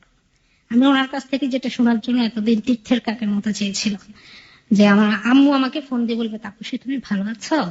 আমি বলবো হ্যাঁ আম্মু, আপনি কেমন আছেন? আমি বলবো আম্মু আপনি খেয়েছেন, আপনার শরীরটা কেমন আছে? মানে আমি এই কনভারসেশন গুলি শোনার জন্য তীর্থের কাকের মতো চেয়ে থাকতাম এক সময়, যে এগুলি আম্মুর সাথে আমার হবে। হয়েছে, এট লাস্ট মাইন্ড গেইনার হয়েছে, অনেক পরে এসে হয়েছে, অনেক কিছু হারিয়েছি। তারপরে আপনার আম্মুকে এই যে স্টেপ পপ তাকে কখনো বলেছিলেন যে আপনার বাবা এই ধরনের? হ্যাঁ, এটা আমি আরো পরে বলেছি, তখন বলিনি, বুঝতে পারতাম। তারপরে আমি আমার কাছের মেয়ে একটা ছিল রোজি, ও এত ও এত বেশি ওই যে আনুর মতো, সিলেটের ওই বদমাসটার মতো, সরি। ঠিক আছে, ওকে। তারপর কিছু ওর মধ্যে কিছু একটা ওরকম ভাব চলে আসছে। আসার পরে তো আমি তো এক্সপিরিয়েন্সড চরম ভাবে, এরপরে ডিজাস্টারটা কি হবে আমার জানা আছে। আমি ওকে একদম চরম মারছি, সেটা এইটি থাকতে আমার মনে হয় সেই দিনের সেই 4 এর রাগ, 4, 5, 6, 7 এর রাগটা আমি ওর উপরে সেদিন ছাড়ছি, চরম মারছি। মারার পরে আমি আবার চরম খাইছি। কার কাছ থেকে? সেটা আমার ফাদারের কাছ থেকে। মার খাওয়ার পরে আমি সেদিনই সুইসাইড অ্যাটেম্পটা নেই। আমি অনেকগুলো কি ওষুধ তা তো এত খেয়াল করিনি, রাগের মাথায় প্রথমে যেটা করে, এখনো দাগ আছে আমার হাতে। প্রথমে আমি আবার খেলাধুলায় একটু ছিলাম, বিভিন্ন খেলায় প্রাইজ, কিছু কাছের জিনিসপত্র পেয়েছিলাম, সার্টিফিকেট পেয়েছি। তখন আমি 6, 7 পেয়েছিলাম, এরকম কিছু ছিল। তখন আমি ওইগুলি ভাঙি, কারণ অন্য কিছু ভাঙতে গেলে ওটার জন্য আবার ডাবল ধোলাই খাবো। ওটা চিন্তা ভাবনা কি জানি মাথায় কিভাবে যেন ছিল, ওগুলি ভাঙি ওটার উপরে কিভাবে যেন আমি ওটার উপরে হাত, এই যে আমার এই নখের প্রত্যেকটা আঙ্গুলে দাগ আছে, টুকরা টুকরা করে উঠে যায়। প্রচন্ড জোরে জোরে উড়িতে পারি, হাতটাকে দোনোটা ওটার উপর দিই, অনেক রক্ত। সামনের রুমে, একদম আমাদের ফ্রন্ট রুমে, যাতে দেখে। এটা ছিল যে আমি নীরব, প্রতিশোধ নেওয়ার চেষ্টা করতেছি, তোমাদেরকে কিছু বলতেছি না, নিজের উপর নিচ্ছি, কিন্তু এটা যাতে তোমরা কষ্ট পাও, এটা আমি চেষ্টা করেছি। তা আমার ভাই এসে দেখি সে থান্ডার্ড হয়ে যায়, সে ঘর থেকে বের হয়ে যায় জুজুয়ালি। ও বের হয়ে 2-1 ঘন্টা পরে আসে, আমি ওখানেই খুব ক্লান্ত লাগছিল, অনেক রক্ত। আম্মু এসেছিল একবার সামনের রুমে, এসে দেখে তাড়াতাড়ি ওই রুমে চলে গেছে। আব্বু ওই রুমে, আমার জ্যাঠাও তখন বাসায় ছিল, বলেনি যে এরকম এরকম সামনের রুমে অবস্থা। সে নিয়মিত, আমার ফুপুও ছিল তখন, হ্যাঁ, কি জন্য জানি ওরা বেড়াতে এসছে তো। হ্যাঁ, তারপর ভাইয়া এসে, আমি ওভাবে পড়ে থাকি সামনের রুমে, কেন জানি কেউ আসে না, সবাই ভিতরের রুমে খাওয়া দাওয়া করে রুমের ভিতরেই গল্প গুজবে ব্যস্ত, খাওয়ার ভাতটা সব শুকিয়ে যাচ্ছে, কিন্তু গল্পতে ব্যস্ত। এর আগে যে একটা সমস্যা হলো বা আমাকে যেরকম টর্চার করলো, এটা কারো মনে কিনা, আমার তো মনে আছে যে ঘটনাটা ঘটছে। আমাকে বিভিন্ন গালি দিছে, বিভিন্ন স্ল্যাং ওয়ার্ড ইউজ করছে। আপনার বাবা? হ্যাঁ। তারপরে যেটা তারা তখন মনে এসে পৌঁছায়নি, ওরা বেড়াতে আসছে যে তখন এসে পৌঁছায়, তার আগে দিয়ে দুর্ঘটনা ঘটে। রাস্তার মেয়েদেরকে, বিশেষ করে বস্তির মেয়েদেরকে যেরকম স্ল্যাং ওয়ার্ড ইউজ করে, বাবা ওরকমই স্ল্যাং ওয়ার্ড আমার সাথে অ্যাজুয়ালি ইউজ করতো। মানে কি, গালিগালাজ, রাগ? ওইটা ওনার নরমালি, আমি তখন ওনার পয়েন্ট অফ ভিউ ছিলাম যে এখানে এটা হচ্ছে ডাস্টবিন, এখানে যত ময়লা ঢালা যায়, ভালো কিছু এখানে ঢালা যাবে না, এখানে ময়লা ঢালা যাবে, এরকমটাই ওনার, আমি এখন মনে করি যে এরকমটাই উনি হয়তো বা ভাবতো। নাহলে কেন, হোয়াই? আমি তোমার ব্লাড, তোমার কারণে আমি পৃথিবীতে আসছি, তোমাদের দুজনের জন্য আমি আসছি, তাহলে আমাকে কেন পানিশমেন্ট দিচ্ছ? পানিশমেন্ট যদি দিতে হয় তাহলে নিজেরা নিজেকে দাও, আমাকে দিচ্ছ কেন? আমার ভাইকে দিচ্ছ কেন? ও ভালো মেরিটোরিয়াস একটা ছেলে ছিল, পড়াশোনাটাও ছেড়ে দিছে, করেনি, একমাত্র এসব সমস্যার কারণে সে পড়াশোনার প্রতি বিরূপ হয়ে যায়, সে পড়াশোনা করবে না, কোনো কিছু করবে না। তারপর যেটা হলো, এরপর ভাইয়া 1 ঘন্টা পরে এসে দেখছে যে আমি শুয়ে আছি, আমার সেন্স আছে কিন্তু আমি খুব দুর্বল লাগছে আমার কাছে। ভাই আমাকে উঠালো, উঠে তখন আমাদের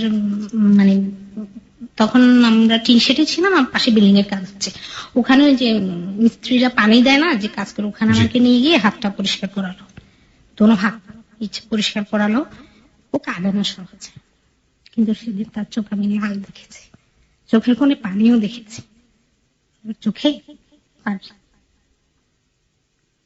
খুব ভালোবাসতো আমাকে আসলে, অথবা তার প্রকাশের ভঙ্গিটা ছিল এরকম, কিন্তু আমার ভাই আমাকে খুব ভালোবাসতো।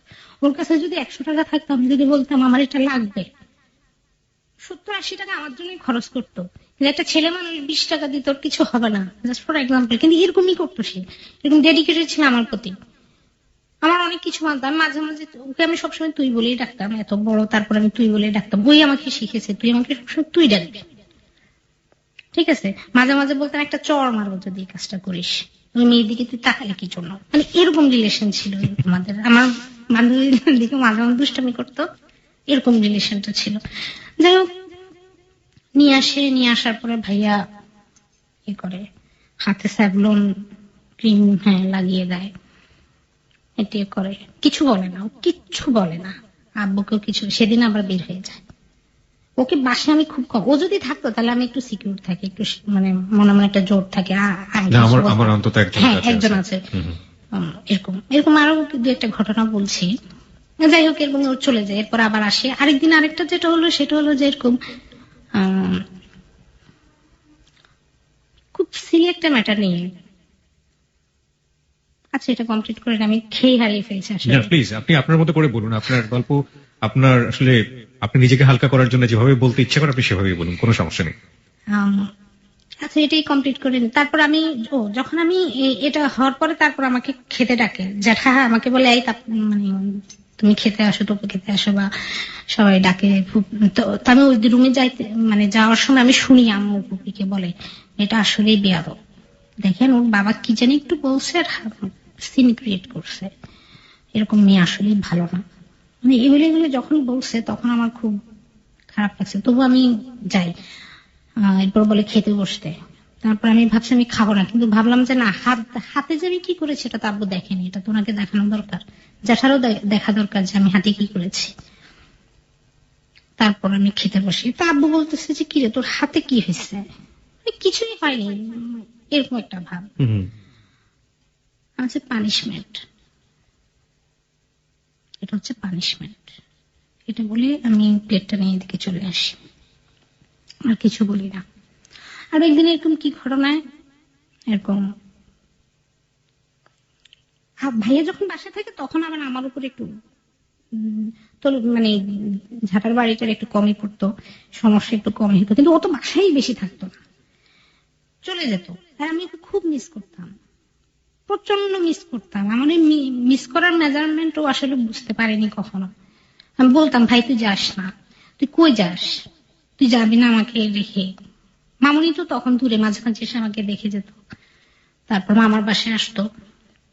যাই হোক, ভাইয়া এরকম থাকলে কমই হতো। তারপরে মামুনির ব্যাপারে আসি, সেটা জি। সেটা হচ্ছে মামুনি মাঝে মাঝে এসে আমার সাথে দেখা করতো। আব্বু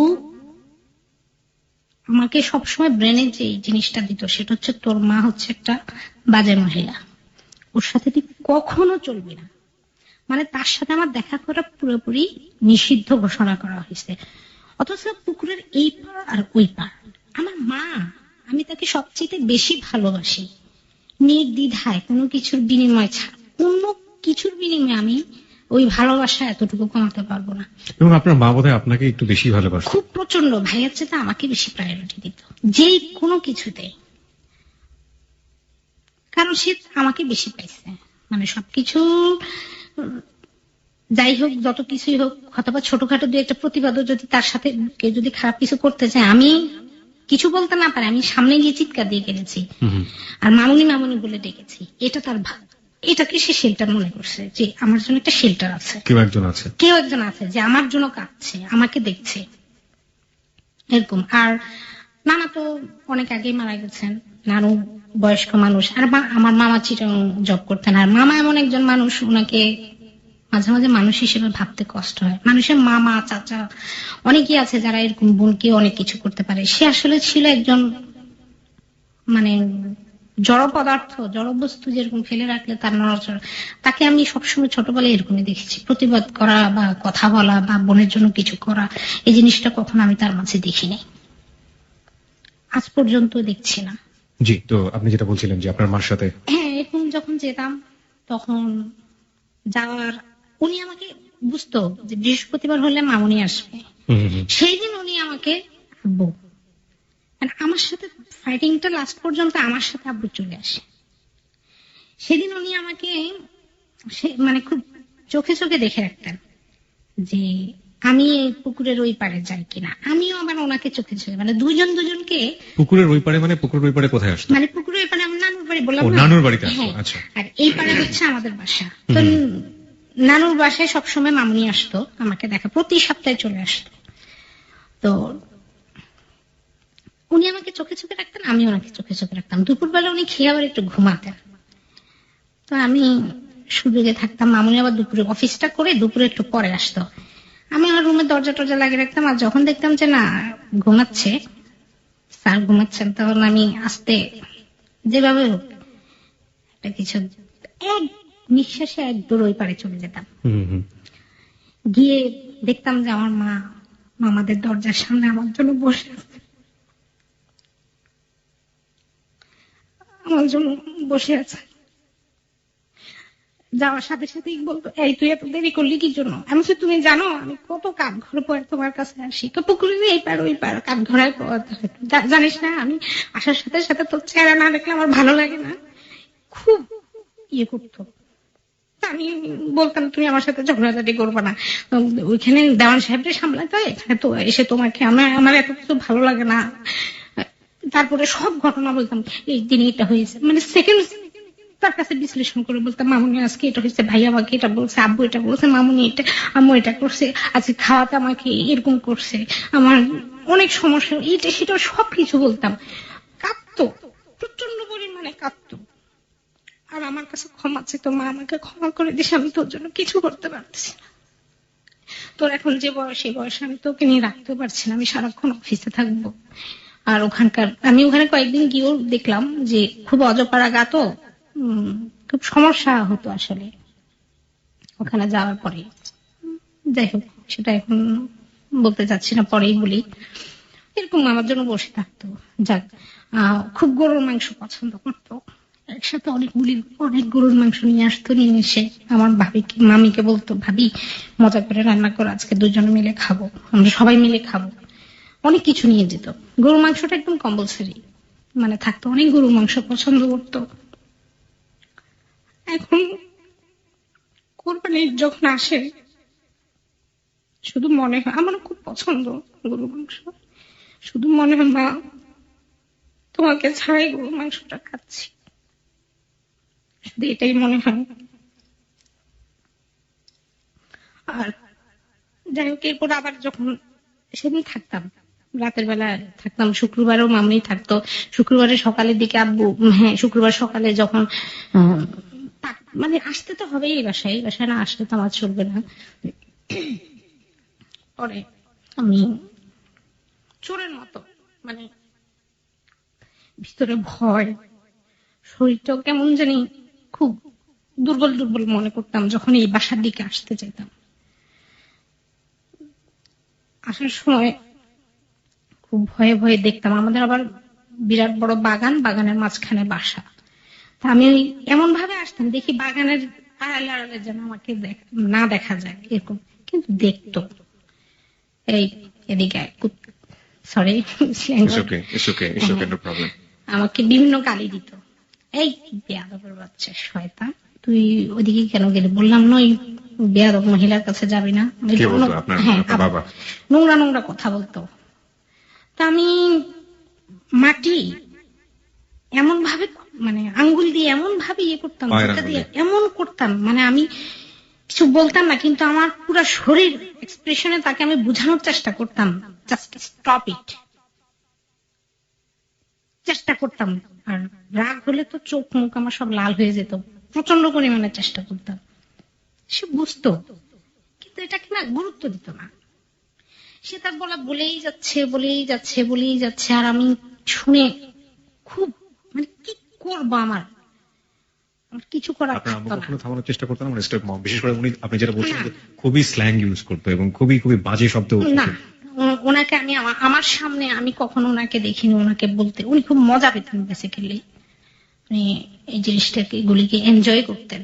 বিভিন্ন ছোটখাটো বিষয় নিয়ে আব্বুর কাছে বিভিন্ন উল্টাপাল্টা ভাবে কমপ্লেন করতো রাতের বেলায়, বা আমি ওই রুমে থাকি, উনি যখন বলতো মাঝে মাঝে আমি শুনতাম, আমি রুমে ঢুকে গান ভলিউমটা বাড়িয়ে দিয়ে আমি রুমে শুয়ে থাকতাম, যা খুশি বলো। কিন্তু এর পানিশমেন্ট তো আমার ভালো বললেও ভালো তো বলবেই না, কিন্তু পানিশমেন্ট এরপর আমার চর থাপ্পড় যাই হোক লাথি উস্টা দিয়ে তো হবেই। এবার বলো, আমি ওটা শুনে মেন্টাল কন্ডিশনটা খারাপ করতে চাই না, ফিজিক্যালি আবু হিট করবে, মারবে, ওটাই হজম করব। তখন আপনি কোন ক্লাসে পড়েন? তখন এই ঘটনাগুলি 6, 7, 8, 6 না 7, 8, 9 এর ভিতরে, বুঝছেন, 9, 10, কারণ আমি ওখানে এসএসসি পর্যন্ত স্টে করি। হ্যাঁ, আচ্ছা। তারপর আমরা একটু এসএসসির দিকে যেতে চাই, এসএসসির পরের ঘটনার দিকে যেতে চাই। যদি আপনি সামনের দিকে নেন। হ্যাঁ প্লিজ।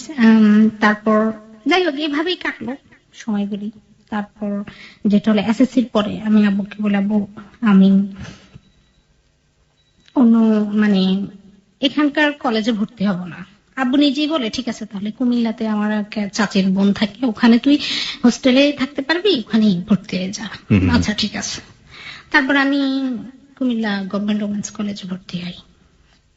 তারপর ওখানে ভর্তি হওয়ার পরে লাইফটা যে একটা এনজয় করার জিনিস, লাইফের মধ্যে যে বৈচিত্র্যতা থাকে, এটা সেখানে আসার পর আমি টের পেলাম। প্রথম আমি ফিল করি আমি এখন স্বাধীন, কিন্তু আমার মাথা স্বাধীন ছিল না। সবসময় শুধু এসব যোগ বিয়োগ ফলাফল খালি নির্ধারণ করতো। কখন করতো? প্রতিদিন হোস্টেলে দেখতাম বাবা মা রোদ মানে রোদের মধ্যে দাঁড়ায় আসছে, হাতে বক্স, খাবার দাবার এত কিছু নিয়ে মেয়ের জন্য নিয়ে দৌড় দিয়ে যাচ্ছে। বিশাল হোস্টেল ওটা, ওখানে প্রায় 400 মেয়ে থাকতো। দৌড় দিয়ে যাচ্ছে বাবার বুকে, বাবা মাথার মধ্যে চুমু খাচ্ছে, কপালে চুমু খাচ্ছে। প্রতি সপ্তাহে আসছে ওরা। মা তো জড়া ধরছে, মেয়ে আবার বিভিন্ন কথা বলছে। সেটা আমি দোতলায় ছিলাম, দোতলায় 307 নম্বর রুমে, ঠিক আছে, সরি 3 তলায় 307 নম্বর রুমে। তারপর আমি ওখান থেকে দেখতাম একদম মানে আমি একদম স্ট্যাচুর মতো ওখান থেকে। তখন আমি বুঝতে পারি যে লাইফটা তো আসলে অনেক সুন্দর, সম্পর্কগুলি আসলে অনেক সুন্দর। আমি হয়তো ওই সুন্দর সম্পর্কর ছোঁয়া পাইনি, কিন্তু সম্পর্কর জিনিসটা আরো অনেক বেশি সুন্দর, আমার জানার বাইরে সুন্দর। ওখানে আমি যে বেডে থাকি সে বেডেই আরেকটা মেয়ে উঠে, ও আমি সায়েন্সে ছিলাম, ও আর্টসে ছিল। তো ও এখন আমার ভাবি, যেটা আমার ফ্রেন্ড হয় ও। অনেকক্ষণ পরে এসেছি, ওকে যাই হোক। তারপর ও আমার ভাবি, ওর সাথে আমার ভালো ফ্রেন্ডশিপ হয়। তো ওকে আমি কিছু কিছু কথা বলতাম। ওর আম্মু আব্বু যখন আসতো দেখতাম মানে ইন্টারে পরে, তখন আমার, কারণ আমি 6 থেকেই শুনে আসছি আমি এই হয়ে গেছি, আমি সেই হয়ে গেছি। ওখানে তখন আমার কাছে নিজেকে আসলে একটু বড়ই মনে হতো। ইন্টারে পরে আমি অনেক মোটামুটি ভালোই বড় হয়েছে, ম্যাচিউর হয়েছে। তখন ওর আব্বু যখন ওর কপালে চুমু দিতাম, যে এত বড় মেয়েকে কপালে চুমু দিচ্ছে, এভাবে আদর করছে, আমার কাছে সম্পূর্ণ, আমার কাছে মনে হতো অ্যাকচুয়ালি ডিফারেন্ট ওয়ার্ল্ড। এই ঘটনাগুলি ডিফারেন্ট ওয়ার্ল্ডের ঘটনা। এটা এলিয়েন্সদের ঘটনা হয়তো বা কোনো কিছু এরকম। আমি খুব দেখতাম, খুব ভালো করে দেখতাম। তোর আম্মু আব্বু কিছুটা মানে ওর কাছ থেকে জানতে পারে, জানার পর ওরা আসলে ওরাও আমাকে আদর করতো। Just awesome, that's feeling just awesome, ঠিক আছে। তো যেটা হয়, তারপর ওর সাথে আমার খুব ভালো ফ্রেন্ডশিপ হয়। আবার ভিক্টোরিয়া কলেজের একটা ছেলে থাকে সাইফুল, ওর সাথে হয়। তো আমরা 3 জনের 3টা নাম দেই। আমাদের নাম হচ্ছে বান্ধবী 1, বান্ধবী 2, বান্ধবী 3। ছেলেটার নাম হচ্ছে বান্ধবী 3। ধর্মসাগরের পার, ওটা হচ্ছে আমার সবচেয়ে ফেভারিট একটা জায়গা। ওখানে গিয়ে অনেক টাইম স্পেন্ড করতাম, অনেক ভালো লাগতো। মজা, মজা কাকে বলে, সেই 2-3 বছর আমি বলে রাখি, আমি আবার 2বার পরীক্ষা অ্যাটেন্ড করতে পারিনি ইন্টারে। তো যাই হোক অনেক মজা করতাম যতদিন ওখানে থাকেন, খুব ভালো। মামুনি আবার প্রতি সপ্তাহে আসতো। আমরা এই মজার গল্প ফিরতে চাই। আমরা আসলে অনেকক্ষণ ধরেই কষ্টের মধ্যে আছি, খানিকটা মজায় এসেছি আমরা। এই মজাটা আশা করি আপনাদের ধরে রাখতে পারবো খানিকক্ষণ। এবং মজার পরের শেষটা নিয়ে আসলে কিছু বলতে চাই না, সেটা আপনাদের শেষ পর্যন্ত থেকে জানতে হবে। এবং আমি সবাইকে আমন্ত্রণ জানাচ্ছি আজকের হ্যালো 8920 2টো ফোন কল, বিশেষ করে 2টো ফোন কল, এবং দুটোই আমাদের ফিমেল লিসনার যারা আছেন তারা পাঠিয়েছেন। এবং আজকের হ্যালো 8920 কে আমি আমার ফেসবুকের স্ট্যাটাসে লিখেছিলাম যে পৃথিবীর সকল নির্যাতিত নারীদের উদ্দেশ্যে উৎসর্গ করতে চাই। শেষ 2টো কল আপনারা শুনে তারপরে ঘুমোতে যাবেন। আমি শেষ 2টো কল আপনাদের জন্য বাজাবো। আর একই রকম আরো অনেক অনেক শত শত হাজার হাজার কমেন্টস আমাদের ফেসবুকে এই মুহূর্তে রয়েছে, তাদের সবাইকে আন্তরিকভাবে ধন্যবাদ জানাতে চাই। যে প্রশ্নটা আপনাকে করেছিল একটু আগে একজন বন্ধু, যে আপনার মায়ের কোনো ভুল ছিল কিনা, খুব যে হ্যাঁ, প্রথমে যেটা ছিল সেটা হচ্ছে যে সে কিন্তু অলরেডি তার শ্বশুরের ফ্যামিলি, তার একটা ভুল ছিল, সে হচ্ছে তার বাবা অসুস্থ ছিল, তার ফ্যামিলি ব্যাকগ্রাউন্ড স্ট্রং নাই। এটা এখন প্রেজেন্ট লাইফেও সবাই এত এডুকেটেড পার্সন হয়েও দেখা গেছে এই প্রবলেমটা সবাই ফেস করে। এটা আমি বলেছি, আমার মামুনির ম্যাচিউরিটি জিনিসটা আসছে আমার বাবার হাত ধরে। সে বুঝতে শিখেছে আমার বাবার হাত ধরে। সে যখন প্রেগনেন্ট ছিল তখনও সে অনেক কিছুই বুঝতো না। আমি একটা লাইনকে যোগ করতে পারি আপনার সাথে, যদি আপনি পারমিশন দেন। সেটা হচ্ছে যে বন্ধুটা আমাদের এখানে প্রশ্ন করেছেন, আপনি যদি অনুষ্ঠানের গল্পের প্রথম থেকে যদি শুনে থাকেন তাহলে দেখবেন ও কিন্তু বলেছে যে ক্লাস 4-এ যখন আমি পড়ি, আমি একেবারে ছোট, আমার মনে আছে, মনে থাকার জিনিসগুলো বাবা মায়ের স্মৃতির মধ্যে, একটা হচ্ছে মার কাছ থেকে গল্প শুনেছি বাবা এতটা লাভ করতো, কিন্তু আমি চোখে যা দেখেছি আমার যা মনে আছে সেটা হচ্ছে জি বাবা পিছন দিক থেকে দা নিয়ে দৌড়াচ্ছে এবং মা সিঁড়িতে দৌড় দিয়ে নামছে। দেখুন এখানে তার আগে মা কি ফল্ট করেছে বা আদৌ সে ফল্ট ছিল কিনা সেটা তো ও নিজের চোখে দেখেনি, সুতরাং ওকে জিজ্ঞেস করে আসলে লাভটা হবে না। ফল্ট থাকলেও থাকতে পারে, কিন্তু সেটা নিয়ে আসলে ওইভাবে ওর কাছ থেকে জিজ্ঞেস করে উত্তরটা পাওয়া খুব মুশকিল, কারণ ও অনেক অনেক ছোট ছিল। আমরা বরং গল্পের সামনের দিকে একটু যেতে চাই। আপনি কুমিল্লাতে সেই মধুর সময়ের কথাগুলো বলছিলেন। কুমিল্লাতে একটা জিনিস আমি শেয়ার না করেই না, মানে খুব মজার যে বিষয়টা সেটা হতো, আমরা যখন ধর্মসাগর পাড়ে বসতাম জি তখন স্বভাবত ছেলেরা মেয়েদেরকে একা পেলে যা হয় আর কি, টিজ না করুক, চোখ দিয়েও মনে করেন আপনার অনেক কিছু বলে ফেলছে সে। এটা তো এখনো হয়, এখনো হয়, এটা এখন মানে ভয়াবহ রকম ভাবে হয়। হ্যাঁ এটা খুব ইফটিজিং বা সবকিছু হচ্ছে। তখন যেটা হতো, আমরা মুখে কখনোই কিছু বলতাম না, আমরা তিনজন যখন বসতাম অনেকে আমাদের ওখানকার চিনতো, আমরা খুব ভদ্রভাবে বসে থাকতাম কিন্তু চোখ দিয়ে যা করার করতাম। খুবই স্মার্ট হোক একটা মেয়ে যাচ্ছে বা ছেলে, মানে তখন আমি বুঝতে শিখি যে ওটা তখন আমার হয়তোবা ওটা ওই যে মেয়ের সাথে আমি করেছি বা যে ছেলের দিকে এভাবে তাকালাম, মানে উপর থেকে নিচে সরি নিচ থেকে উপরে বা উপর থেকে তাকালাম, তখন আমি কিন্তু এটা বুঝতাম না যে এটা আসলে কতটুকু বদার্ড বা কতটুকু তার জন্য আনইজি তাকে ফিল করে। বাট এই জিনিসটা তখন আমরা তিনজন মিলে করতাম, ইচ্ছে করে করতেন। ইচ্ছা করে করতাম। মানে আমি তখন মাত্র বুঝতে শিখেছি, জানতে শিখেছি লাইফটা মজার। তখন মনে হচ্ছে যে এটা একটু করে দেখি কেমন লাগে। এখন যেটা হয়তো আমাকে খুব মারলেও আমি এই জিনিসটা কারোর সাথে করবো না, কিন্তু তখন এটা করতাম। একটু নিচ থেকে উপর দিকে একটু এভাবে তাকাই, তারপর একটু আনিজে যখন ফিল করতো তিনজন মিলে খুব হাসতাম। এই যে মজাটা, ওই সময়টা আমার কাছে মনে হতো বেস্ট একটা সময়। তারপর ধর্মসাগর পাড়ে পাটা স্যান্ডেলটা খুলে পাটা দিয়ে মুড়ি মাখা খেতাম আর তিনজন মিলে গান গেতাম। অনেক কেন যেন ওই জায়গাটাতে সবাই যেত, কিন্তু দেখার কিছু নেই ওখানে, কিন্তু গান ছিল ভ্যারাইটি বিভিন্ন রকমের গান ছিল। এজ এ সিঙ্গার হিসেবে আমি খুবই খারাপ, আমি লিসেনারদেরকে প্লিজ তারপর বিভিন্ন তিনজনে মিলে গেতাম, তিনজনই। হ্যাঁ আমার বান্ধবী মানে সাইফুল ছিল তার নাম, হি ওয়াজ মাই বেস্ট ফ্রেন্ড। বিয়ের পরে আমাদের সাথে যোগাযোগ করেনি কেন জানি না, তবে ওর কণ্ঠ আবার খুব মানে সুন্দর ছিল। তখন কিছু কিছু গান ও গাইতো, ওকে আবার দিতাম, তো ওকে আবার আমি ধাক্কা মেরে ধর্মসাগর পাড়ে ফেলে দিয়েছিলাম। হ্যাঁ আমি খুব মজা পেয়েছি সেই সময়। মার সাথে যে যোগাযোগের ব্যাপারটা, হ্যাঁ প্রতি সপ্তাহে আসতো, এসে দেখা করে যেত। হ্যাঁ প্রতি সপ্তাহে আসতো, দেখা করতো। আমি তখন বাড়িতে একটু কমে যেতাম। আচ্ছা, আমি তখন এনজয় করছি, আসলে লাইফটা সুন্দর এটা বুঝতে শিখেছি।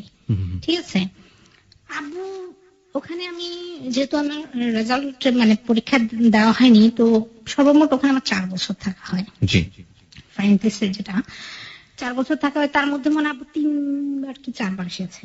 ঠিক আছে, 4 বছরে 3-4বার এসেছে, টাকা দিতে এসেছিল। তারপর আবার উনি যেতে ওনার কোথায় যেন পোস্টিং ছিল আমার ঠিক মনে নেই, তো আমার সাথে দেখা করে তার বাড়িতে গিয়েছে। এভাবেই হতো। আরেকটা ঘটনা আমি বলছি, এটা খুব মজার। রোজার দিন আমার ইচ্ছা, আমার আর আমার ওই যে বান্ধবী মানে পারভিন, আমার ভাবির ইচ্ছা হয়েছে যে আজকে আমরা রিক্সায় বসে, না আমি বলছি চল আজকে আমরা রিক্সায় বসে ইফতার করি। এক্সপিরিয়েন্সটা কখনো নেওয়া হয়নি। ঠিক আছে, আচ্ছা ঠিক আছে। তারপর আজানের পর আমরা শুধু পানিটা মুখে দিয়ে নামাজটা পড়ে তাড়াতাড়ি করে মামাকে মানে গেট কিপার যে মামা ছিল, মামাকে ভালো করে তেল তেল মালিশ করে পটাটোটা বের হলাম। বের হতে দিবেই না, যাক তাকে বললাম যে না প্লিজ আজকে একটু দেন, আর্জেন্ট সে বলে বের হলাম। রিক্সা একটা ঠিক করলাম 1 ঘন্টার জন্য। ইফতার কিনে নিলাম, নিয়ে তারপর আমরা যাচ্ছি, মানে ইফতার করছি, খাচ্ছি। 3টা প্যাকেট নিয়েছি, একটা রিক্সাওয়ালা মামাকে দিয়েছি, বলছি মামা রিক্সা চালাবেন না কিন্তু যত আস্তে সম্ভব, সরি রিক্সা থামাবেন না কিন্তু যত আস্তে ধীরে ধীরে চালান, যাতে যে হেঁটে যাচ্ছে সে আমাদের আগে যায়, কোনো সমস্যা নেই। আপনারও যাতে খাওয়ার সমস্যা না হয়, আপনি খান আর ইয়ে করেন। বলছে আচ্ছা ঠিক আছে। সে ঠিক পারফেক্টলি সার্ভিস দিচ্ছিল। তো যাক ইফতার দ্যাট ওয়াজ রিয়েলি অ্যামেজিং, মানে এত সুন্দর ছিল ওই সময়টা। জানি না এটা কার কাছে কিরকম, কিন্তু আমার কাছে ওই সময়টা, ওই আনন্দটা আমার কাছে খুব ইম্পর্টেন্ট ছিল। বুঝতে পারছি আপনার লাইফের সবচেয়ে বেস্ট পার্ট আমি বলতে পারি। এগুলি ছিল সবচেয়ে বেস্ট পার্ট। আরেকটা যেটা, সেটা একটা মানে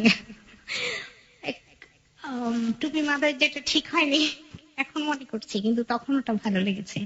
এক টুপির মাথায় দিয়ে এক হুজুর যাচ্ছিল, ছেলে যাচ্ছিল, আমি তাকে দেখে গান, ও হুজুর ওকে, আমরা আমরা মনে হয় হিমেশ রেশমিয়ার কোন একটা গান, আমার মনে হয় এটা বলা ঠিক হবে না, এটা এটা আসলে পাবলিক প্লেস, অনেকেই খেপে যেতে পারে। জীবনে আসলে উচ্ছৃঙ্খল হলে আমরা অনেকেই এরকম করি, মাঝে মাঝে মজা করি, এবং ক্যাম্পাস লাইফে থাকে। শৃঙ্খলতা। জি, এবং আপনি যেই পরিবেশ থেকে এসেছেন এবং সেই পরিবেশ থেকে আসলে বলে না এটা যে বদ্ধ পানির মাছ যদি কোনো কারণে সমুদ্রে ছেড়ে দেওয়া হয় তাহলে সে বেশি নড়াচড়া করবে, এটাই হয়েছে আর কি। আমরা একটু আসতে চাই মায়ের সম্পর্কের ব্যাপারে একটু আসতে চাই। আপনার মা বারবার আসতেন, যেটা আমার বার্থডেতে সারপ্রাইজিং সব গিফট নিয়ে আসতো। আমি ড্রেস এগুলি মেয়েরা যেটা জলে পছন্দ করে, অনেক গিফট নিয়ে আসতো, খুব সুন্দর সুন্দর গিফট নিয়ে আসতো। যাওয়ার সময় আমাকে টাকা দিয়ে যেত, ছোট্ট করে ফ্রেন্ডের সঙ্গে কিছু খেয়ে নিস, একটা কেক কিনে নিস, কিছু খেয়ে নিস, আচ্ছা ঠিক আছে।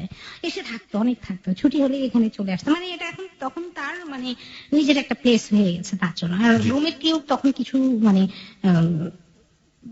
মনে করতো না, বা ওরকম সবাই আমাকে খুব অ্যাকসেপ্ট করে নিয়েছে। যেমন আবার আমার যে ভাবি, সে দেখা গেছে যে আরেক বেডে শুতো, মামুনিকে আমার পাশে জায়গা করে দিত।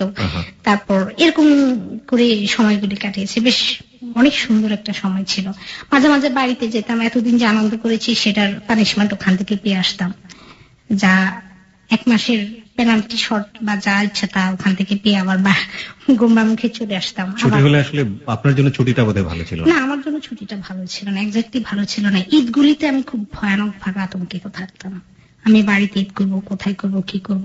সেখানে ওটা অবশ্য মিক্সড ছিল। যেমন ঈদের মামুনি তো ঈদের সময় অনেক ইয়ে করতো, মানে আপনার কেনাকাটা করে দিত, অনেক কিছু দিত।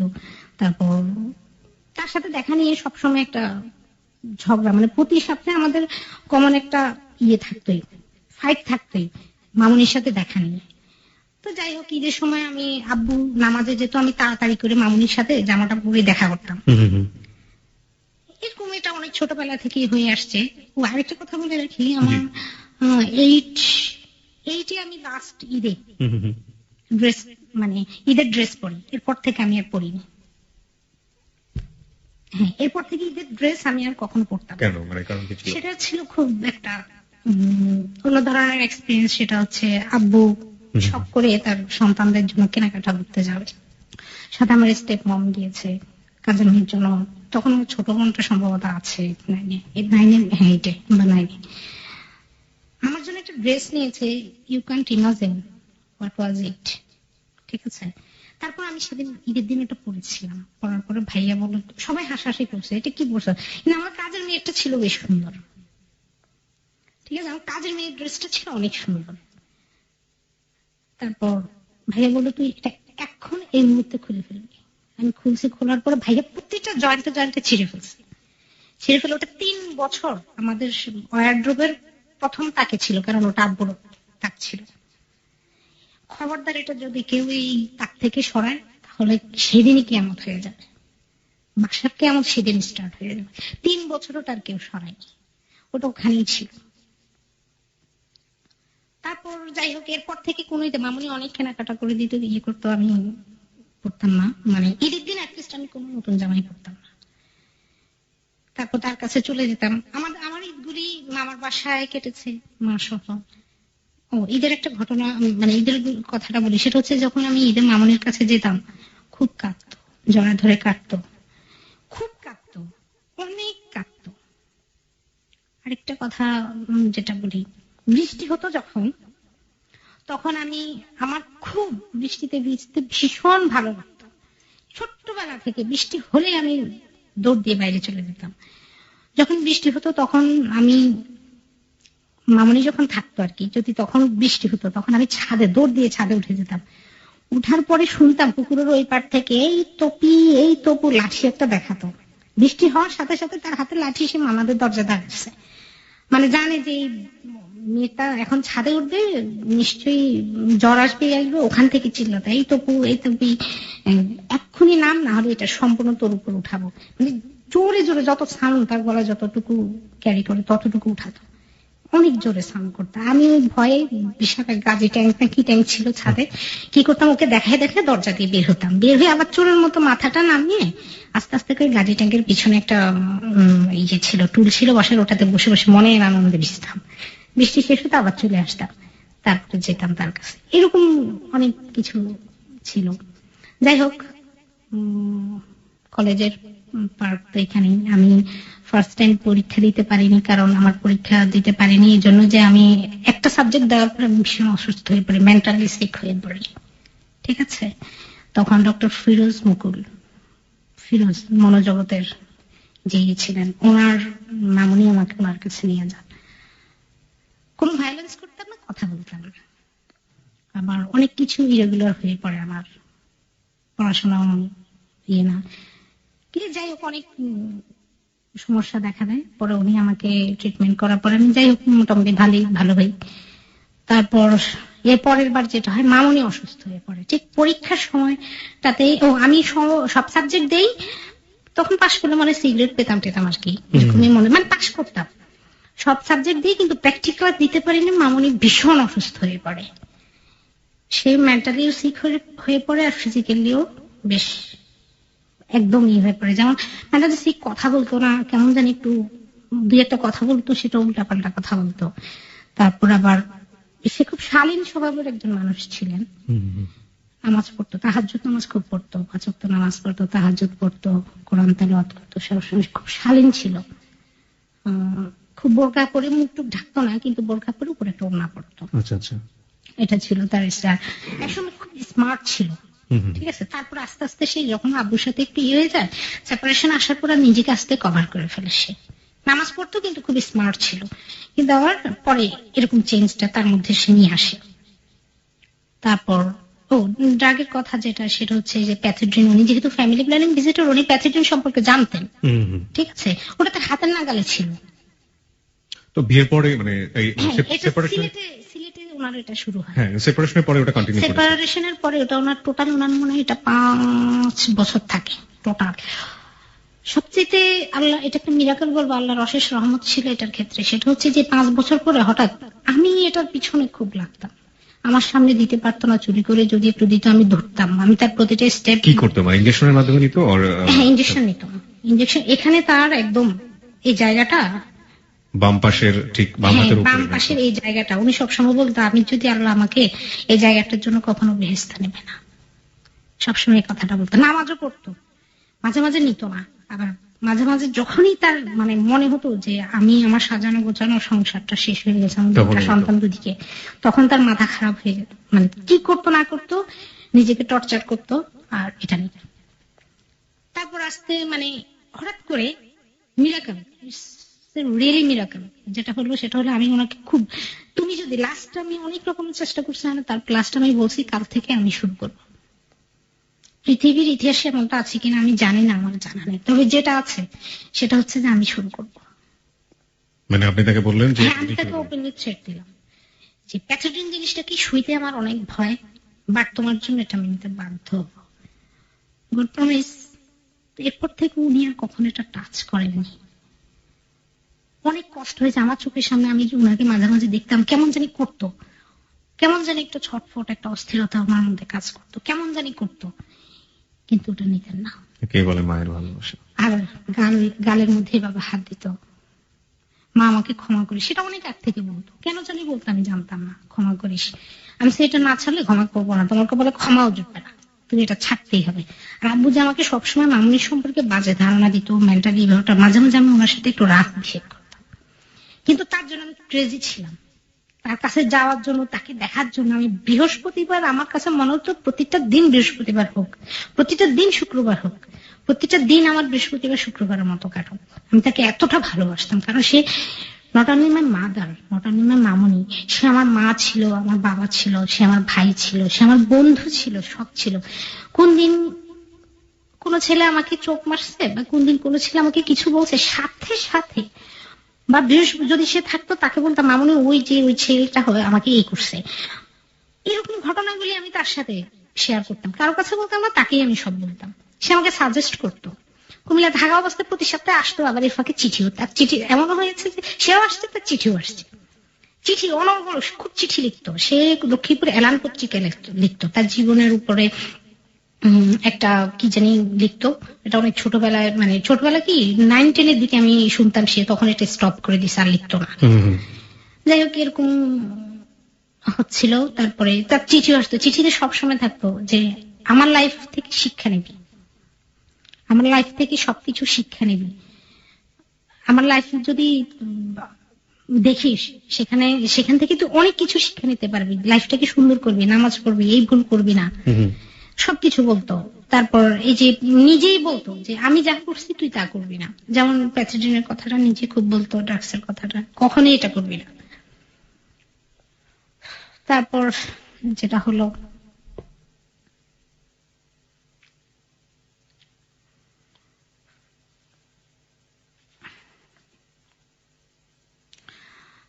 সেও আসতো, তার চিঠিও আসতো, এমনটা হয়েছে। দুজনে মিলে মানে তার চিঠি তাকে দিয়ে পড়াতাম, আমি বলতাম যে মা তুমি, মামনি তুমি পড়ো, তুমি আমাকে কি লিখছো পড়ো, এরকম। এভাবে মানে ওই সময়টা এভাবেই আসলে কাটলো। তারপর আমি যেহেতু আমার সে যখন অসুস্থ হয়ে পড়ে তখন তাকে নিয়ে আমি ঢাকায় আসি, সেই ফিরোজ মুকুলের ওখানে আসি। ফিরোজ মুকুল ওখানে আসার পর কোথায় কি এত কিছু মনে নেই, তবে ওখানে আসার পর আমার মামাকে নিয়ে আসি, ভাইয়া আর আমি।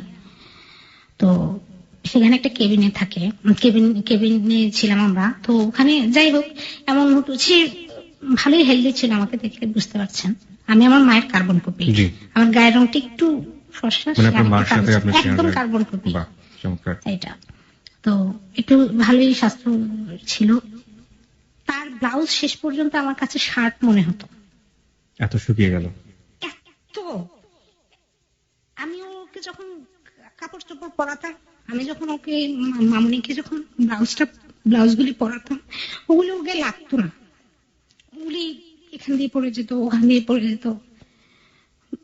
সেফটি পিন দিয়ে এইভাবে ওভাবে লাগাতাম, চেষ্টা করেছি। যখন অসুস্থের প্রিলিমিনারি স্টেজে যখন আমি মামাদের বাসায় চলে আসছে, সে অফিস থেকে যাই হোক ছুটি, কেউ কি করছে না কেমনে কেমনে জানি, মামাদের বাসায় তাকে নিয়ে আসা হয়েছে। হওয়ার পরে তারপর যেটা হলো, তখন আব্বু অমানুষের মতো ব্যবহার করতো, যেতে পারবি না, অসুস্থ কি হয়েছে তোর মাঝে, পাগল তুই যদি যাস তো বিয়ে হবে না, কেউ তোকে বিয়ে করবে না। তারপর এর মধ্যে তো বিভিন্ন রকমের নোংরা গালি টালি মিশ্রিত থাকতো, আমি এগুলি ইউজ করতে চাচ্ছি না।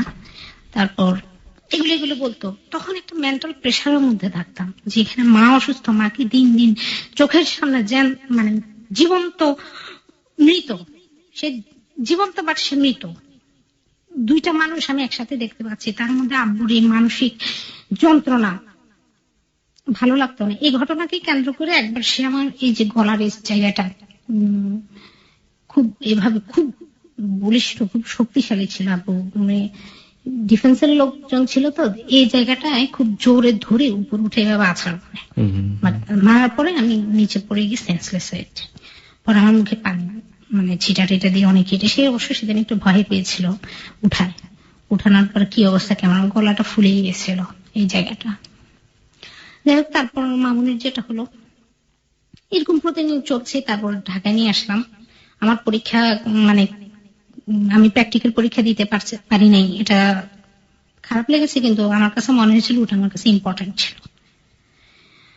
তারপর যেটা হলো, সেখানে একটা কথা বলি, যেটা হয়েছে, সে তখন সম্পূর্ণ অসুস্থ, সে কাউকে চিনত না, মামাকে চিনত না, ভাইয়াকে চিনত না, কিন্তু সে আমাকে চিনত শুধু। সে এতটুকু রিয়েলাইজ করতে পারতো এটা আমার মেয়ে।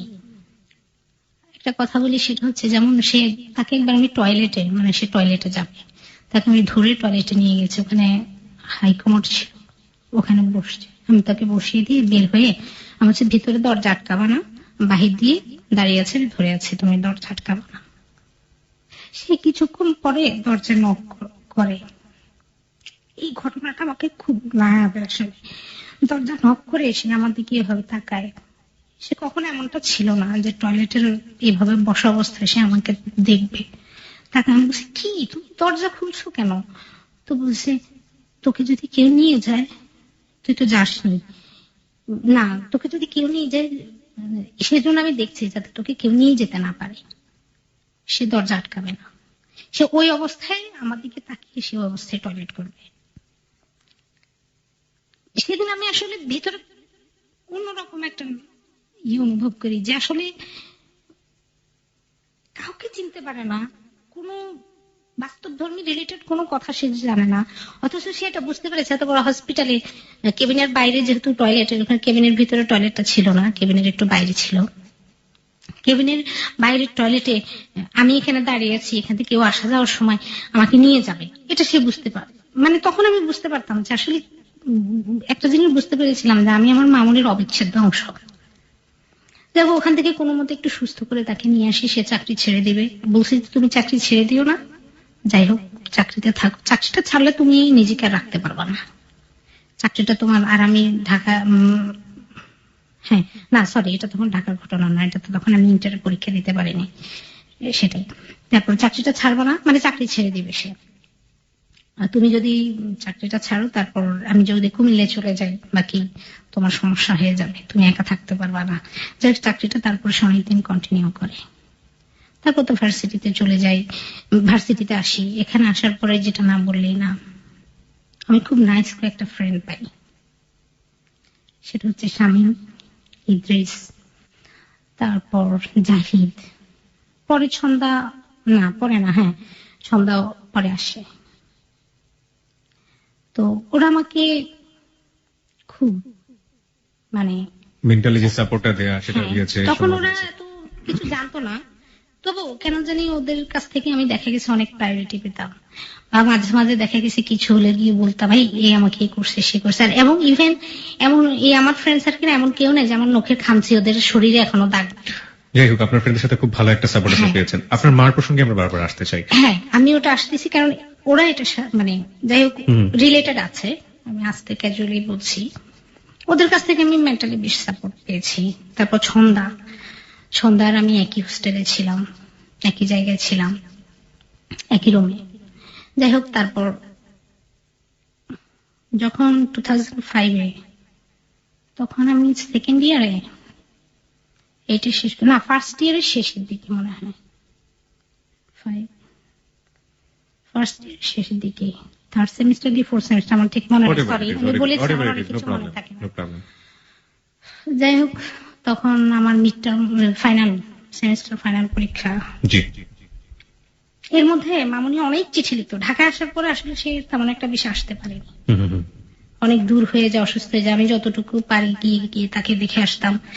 মাঝে মাঝে ওই যে আব্বুর আসলে ওই কথাগুলি আমার মধ্যে একটা ব্যাড ইফেক্ট, মানে একটা খারাপ প্রভাব পড়েছে, যেটা হচ্ছে যে আমার কেন জানি মামুনির কাছে যেতাম, আমি যেতাম না তা না, তার কাছে আমি যেতাম, তার সাথে কথাও বলতাম, কিন্তু কেন জানি কোথায় জানি একটা সমস্যা থাকতো, কিছু বললে হয়তো মামার রাগ উঠে যেত, কিছু বললে আমি কেমন একটা অ্যাটিটিউড করতাম যেটা ওকে আসলে খুব কষ্ট দিত আপনার মাকে। হ্যাঁ, but god promise, god nose everything. আমি ইচ্ছা করে ওটা করতে চাইনি। আমি ছোটবেলা থেকে আমার ব্রেনে এত, আমার মা কখনো ভালো কথা আমি কারো কাছ থেকে শুনিনি, কিন্তু আমি কখনো বিলিভ করিনি যে আমার মা এমন করতে পারে, কারণ আমি দেখেছি আর মা রং না রাইট আমি সব দেখেছি। ক্যারেক্টারের দিক থেকে তার ক্যারেক্টার নিয়ে কখনো কেউ কিছু বলতে পারেনি এবং পারবো না। সে যে একা একা একটা মেয়ে এখানে থাকতো, ওখানে মানে বিভিন্ন অফিস এরিয়াতে থাকতো, কখনো কেউ তাকে কিছু বলতে পারেনি। ক্যারেক্টার দিক থেকে she was just nice, awesome, god gifted একটা ক্যারেক্টার সে পেয়েছে, আমি বলবো। এটা নিয়ে কেউ কখনো কিছু বলতে পারবে না। সবাই জানে এক নামে আয়েশা সিদ্দিকা বলে, সবাই জানে, সবাই রেসপেক্ট নিয়ে তার নাম উচ্চারণ করে, সবার চোখের সামনে এইসব ঘটনা ঘটেছে। তো যাই হোক, এত কিছু বলতো যে আমি বিলিভ করতাম না, কিন্তু কেমন যেন আমার ভিতরে একটা তীব্র ক্ষোভের সৃষ্টি হয়েছে বাবার প্রতিও মায়ের প্রতিও। তোমরা এত কিছু করলে, তোমরা আলাদা হয়ে গেলে, আমার ভাইটাকে শেষ করে দিলে, আমার লাইফটা স্পয়েল করে দিলে, মামুনির লাইফটা স্পয়েল হয়ে গেল, আব্বু তুমি ভালো আছো কি করে? আমার কাছে সেটা মনে হতো। এরকম করে করে দেখা গেছে মাথায় মিশ্র একটা প্রতিক্রিয়ার জন্য দেখা গেছে মামুনির সাথে দেখা হতো, দেখা করতাম, দেখা আমি মিস করতাম না, কিন্তু তার কাছে যখনই যেতাম আমি কেমন যেন একটা জ্বালা পোড়া অনুভব করতাম। এটা কিসের জন্য, কেন হতো, কি হতো না আমি কিছুই বলবো না, কিন্তু জ্বালা পোড়া আমি অনুভব করতাম যে আমার খুব একটু জ্বালা পোড়া করছে, আমার অস্থির লাগছে, খারাপ লাগছে। কিন্তু যখনই তার চোখে মানে সামনে থেকে সে সরে যেত তখন আর আমার ভালো লাগতো না, আমার তাকে তখনই চাই। দেখতে হবে। হ্যাঁ দেখতে হবে। এনি হাউ আমি ঢাকা থেকে চলে যেতাম, ফ্রেন্ডের কাছ থেকে বলতাম এই আমার কাছে টাকা নেই, 500 টাকা দিয়ে আমি বাড়িতে যাবো। ঠিক আছে, বাড়িতে গিয়ে মাকে দেখে আসতাম, একটু হলেও দেখে আসবো। সরাসরি চলে যেতাম, আব্বু জানতো না যে আমি আসছি বা কি, লুকে লুকে চলে যেতাম। তখন তো পাখা দু একটা ভালোই কথা ছিল। চলে যেতাম মাকে দেখতে, চলে আবার সারা একদিন থেকে আবার ব্যাক করতাম। এরকম বিভিন্ন ধরনের ঘটনা। তারপর যাই হোক 2005 সেই ওই সময়টাতে যেটা হতো মামুনি খুব চিঠি লিখতো, দেখা আমি গিয়ে দেখা না করলে দেখা হতো না, আর চিঠি লিখতো খুব। প্রত্যেকটা চিঠিতে ছিল আমাকে ক্ষমা করিস, আমি তোকে একটা সুন্দর সুস্থ ভালো জীবন যেরকম বাবা মা সন্তানদেরকে দেওয়া উচিত সেটা আমিও দিতে পারিনি, তোর বাবাও তোকে দিতে পারেনি, দুজনকেই ক্ষমা করিস পারলে। অনেক উপদেশমূলক। আমি যতটুকু ভালো আছি, বলবো না আমি খুব ভালো আছি, কিন্তু আমার বাবা আমাকে যেভাবে প্রস্টিটিউট বলতো, no problem, please please continue. যেভাবে আমাকে প্রস্টিটিউট বলতো, মানে বস্তির অরিজিনালি যারা প্রস তাদের বাবা মনে তার মেয়েকে প্রস বলে না। ঠিক আছে, প্রস বলতো, এটা সেটা বলতো। হয়ে আল্লাহর রহমত, মায়ের দোয়া আমি হইনি প্রস, আমি খারাপ পথে যাইনি। আমার ফ্রেন্ড আমাকে বলতো আমি নাকি ওল্ড ফ্যাশনিস্ট, বা আমার মানে একটু বেশি ভাব ছন্দা। আমার যে বান্ধবী ছিল, আমি এখন অনেক মিস করি।